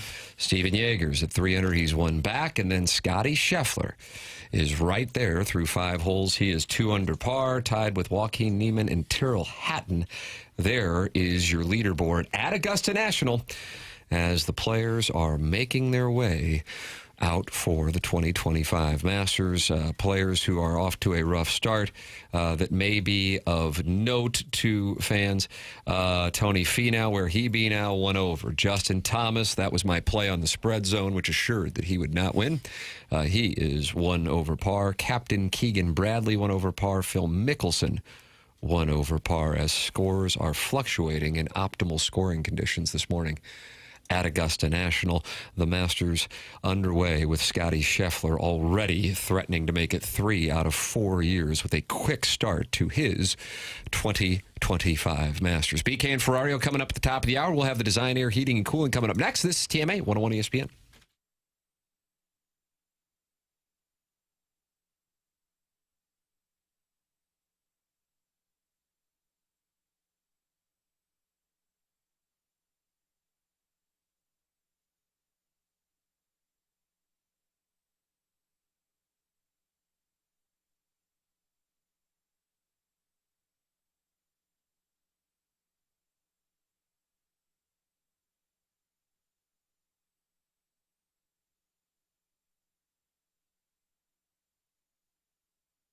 Michael's has been family and locally owned for over 30 years. Michael takes pride in helping and making sure employees are happy and make a great living. His passion's flooring, and when you order from him, he wants you to have the best experience for the best price. And that's why he's making sure he gets the best installers and giving them $7 a square yard, which is awesome compensation in this industry. Just come in or talk to them, and you're going to see the difference. They want to make sure they suggest the best thing for you, not pushing what corporate is telling them they have way too much of. There is a reason he's continued to grow through the 31 years. Employees love working for him as they feel like family, and he makes sure they are taken care of, and this then rubs off to the families buying the product as they know they have the best interest of the buyers. They have it all, but carpet is awesome, and it is back. They have so many varieties of all flooring and have 3 easy-to-get-to locations in St. Louis: Creve Coeur, Darden Prairie, and St. Peter's. Come see why people are loving getting floored by Michael, and make sure you visit igotfloored.com.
This is Action Jackson with a Sports Center update. It's driven by Johnny Londoff Chevrolet and Johnny Londoff Autoplex. Blues lose last night to Edmonton. Off today and tomorrow, they'll take on the Kraken on Saturday right here on 101 ESPN. The pregame will start at 8 p.m. Puck drops at 9 p.m. That was another Sports Center update driven by Johnny Londoff Chevrolet and Johnny Londoff Autoplex. See them at londoff.com. Chevy, together we drive. Are you kidding me?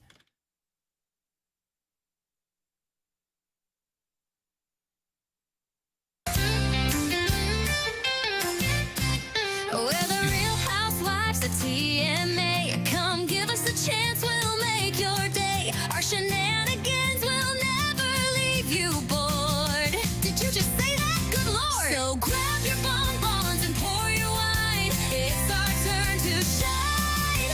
We're the Real Housewives of TMA. Yes, we're the Real Housewives of TMA. Doug, admit you love it. I don't know how it couldn't be a hit. I really don't. Unbelievable. And that is the opening montage of Doug's new production, The Real Housewives of TMA. Okay. And that is coming to a public access channel. We should probably do one segment at least, just to see how it goes. We should probably run it up the flagpole. Yeah. The thing is, in a stunning development, we actually have more people interested in being a part of it than we have spots available. That's right. That's a good place to be. I've never seen any, no offense to anybody, any of the Real Housewives programming. Wow, you feel good about humanity. Right. And your lips. So there's Orange County, right? That was the big one. Yeah, that was a friend of the program, Jim Edmonds' show. It was Atlanta. Atlanta had one. And I don't think he regrets it. No, of course not. Loved it. Jersey? Is that Real Housewives of New Jersey? That's right. That's right. So. Okay, and so the idea of it is what? They just follow these women around. Are they friends? Is it like a game show? I think they're acquaintances. It's kind of like a real world feel to it. Yeah. I haven't seen much of it I don't really know much either. about the real world either. I think they do a lot of shopping. Okay. Some complaining. But there's no prize at the end, right? I don't think so. Okay. It's not like a bachelor. But we wouldn't have to have regulars all the time. We could just go mix in new people frequently just to see what they've all got to say. If it goes well, we could branch off. We could do the Real Stepdads of TMA. Oh, gosh, here we go. Not a bad idea. Well, there's a lot of those out there, though. Yeah. This is a franchise ready to expand. Well, it starts with a theme song. That's how shows get started. We got that. Dolly Parton, it sounded like. Was that Dolly? That wasn't Dolly. It sounded like her. Missouri has announced that they will continue to this recent tradition of playing the season opening football game on a Thursday night. The school just announced this morning that the 2025 opener against, Doug, you know who they're opening up the season against? God, I shudder to hear. Who is it? Scottie Pippen. Arkansas State? No, I'm sorry. That's a dry county. What does that have to do with Scottie Pippen?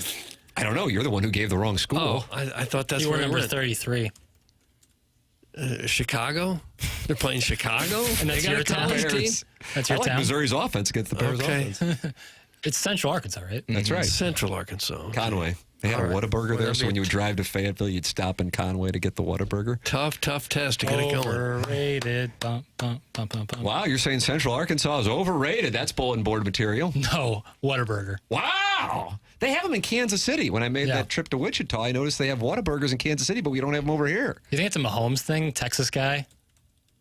So they just put it there for Patrick? I don't know, but I would be the worst guess. Hey, I don't want to take you back to, the darkness that was the Drake game. But when I was at that game in Wichita, there were some people, because Texas Tech was playing after Missouri, saying Mahomes was there, and obviously Wichita's close to Kansas City. Do you recall him being in the building for that? I mean, I could see him just like hopping in a jet and making it a 15-minute trip over. Right.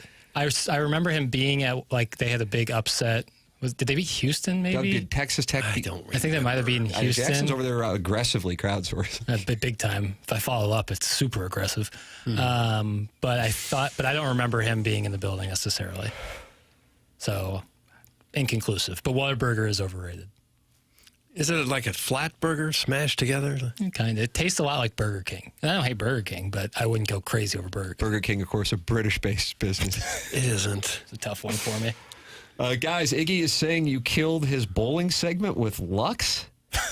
I don't know what that means. I remember he had some idea about a bowling video. but I don't think... Is this a YouTube chat phenomenon? Mm-hmm. What's going on? YouTube chat vehicle. Doug, did you kill a thing? I didn't kill anything. I don't know what to say about it. I ran a lot of things up the flagpole. Oh, he's saying that he ran things. Okay, yeah, I don't think we're the flagpole. No. Doug, are you the flagpole? I'm not the flagpole. All right, it's time for the Design Air Heating and Cooling Email of the Day. Oh! Hey, you guys. Gentlemen, welcome back for day 3 of the 18 Holes of Chunk. Today is Menu Madness and Chairman's Holes. Today's focus, the menu. Bring your appetite, and 2 special holes dedicated to the myth, the legend, the chairman of the TMA board himself, KG Kurt Blueberry Pop Pop. First up, the food. Headline in the menu, the French fry toilet bowl nachos. Yes, you read that right. Choose your base, waffle fries, crinkle cuts, or steak fries. Doug, if you had those 3 sitting in front of you, waffle fries, crinkle cuts, or steak fries, which fry would you grab first? Probably the steak fry. I think I would too. I like the yield. But I don't know until I'm in that moment. I'd love the opportunity. Yeah. Okay. Because all of them, I think you can make a great case for. There are days I'd want to crinkle cut. If maybe the right seasoning's on the waffle fry. See what I'm doing right now? With your hand. Yeah, that shows that the seasoning must be done just right. I might go waffle fry, but I do like a good steak. Steak fry is a good blue chip fry. It is. Yeah, you can't really go wrong. The ceiling is relatively low, but the floor is so high. Yeah. Or don't choose. Just pile them all into that glorious carb mountain and dig in like the proud Jeffco fatty you know you are. Chairman, you approved this email, so I guess... Seriously. I think it's just named after me. I don't know if that part was directed. That's what I'm telling myself, at least. Coming in hot at number 2, our Daddy Butter tossed chicken wings. We don't know what Daddy Butter is either, but it tastes like bad decisions and pure happiness. Now, on to the holes. Hole number 2, the majestic par 5 winds through the rolling hills. That'll have your calves crying for mercy. And that's the point. We want your calves to be chairman-level majestic. Off to the right to the green, a men's-only restroom. Sorry, ladies, where every stall comes with a changing table, because why not? Well, that's going to take up a lot of real estate in the stall if you had a changing table. Yeah, like a Murphy bed. Right next to that, a mysterious, oddly perfect circle on the wall. We won't say what it's for, but legends say it's been the scene of intense moments. Hole number 8, this bad boy's a tight little 186-yard par 3. But before you swing, step up to the Busch Light waterfall. It's chilling, it's flowing, and yes, it'll be spitting directly into your mouth, just like the chairman intended. Feeling a little off your game? Toss the cart girl a couple bucks, and she'll hit you with a mouthful of pre-workout. You're welcome. Approach the green with caution. Standing there in a red wine-soaked girdle will be our pin tender, ready to chase you down in celebration the moment you sink that putt. It's day 2, boys. Let's get weirder tomorrow. Thanks. That's head greenskeeper, course designer, Chunk in the Chuck. Chunk in the Chuck. Guys, I'm starting to think this Cardinal team isn't very good. When you get outclassed by the Pirates, you're dangerously close to rock bottom. The Buccos actually tried to lose that game yesterday, and the Redbirds still couldn't beat them. Last time I checked, Pittsburgh hadn't won a series all year and even lost 3 out of 4 to Miami. For context, the Marlins hosted a barbecue every single day for 6 straight weeks during spring training, and somehow they have a better record than Ollie's bunch. Speaking of Marmol, does he have access to the batting averages? I mean, is he even aware that the guy he chose to be the, quote, designated hitter is only hitting 102? Let someone else bat second, for the love of God. Contreras obviously cares, but he went 1 for 6 yesterday, and his average went up. Mitch Keller had a 7.48 ERA, and he looked like Pedro Martinez out there. The entire roster collectively reminds me of the days when Jackson forgets to take his meds. They're still showing up to work, but they're absolutely useless to society. Meanwhile, you jabronis are busy making plans to flood the TWA Dome instead of putting fingers in their chests. I'm tired of it. It's from the JV golf coach. JV golf coach. And finally, Sadie Hawkins, Doug, the Blues gave up another late goal and let a point slip away in Edmonton. Cardinals played a Jim Dandy in front of a few dozen fans in Pittsburgh who got to see Eric Fedde's no-hit bid prematurely ended by manager Oli Marmol. Multiple Cardinals gunned out by a mile at the plate. Number 6 starter Steven Matz blow a save in the 12th until finally Chris Roycroft came in to put the game out of its misery in the 13th by just spotting the Pirates, the bases loaded with nobody out, and daring them not to score. Father John Misty is returning to St. Louis for the first time since 2017 as he's playing Evolution Festival. But I think the lead is that we don't give enough credit to the usher who tried to chase down the guys going after David Freese's home run in Game 6 of the 2011 World Series. Ours is a type of presentation where a geriatric blind man who foolishly predicted the Cardinals were going to win 95 games feels free to drop in at any time and deliver his lame material about getting an expansion NBA and NFL teams that went over about as well as John Hadley's Easter Sunday email before Libby Jack shot clocked his ass, forcing him to rush through his equally lame material about Robert Thomas delivering a baby. Oh, now we have Martin's dangly bits. He's an older gentleman. He's going to pump fake like he's a new listener enjoying the show, but really he just wants to talk about his man love causing his Hello Kitty boxers to stick to his legs when he thinks about Doug. Wonderful. Chalk up lister of the month for Martin's dangly bits. Doug, that's Buck Swope. That's what we have for the Design, Air, Heating, and Cooling email today. What you got? Today I'm going to go with the JV golf coach. I like what Chunk's doing with this St. Louis Hills Country Club. I don't care for it. JV golf coach. JV golf coach has won the Design, Air, Heating, and Cooling email of the day. Congratulations to the JV golf coach. Time for us to shut it down. BK and Ferrario are up next. You can always go back and watch the program on youtube.com/TMASTL or podcast via the Schaefer Door Company podcast app. For Jackson Burkett, Chairman Kurt, Martin Kilcoyne, my brother Kevin, Douglas Elvin Vaughn, I'm Tim McKernan. This has been TMA, presented to you by Brown & Crouppen on 101 ESPN and the TMA STL YouTube channel.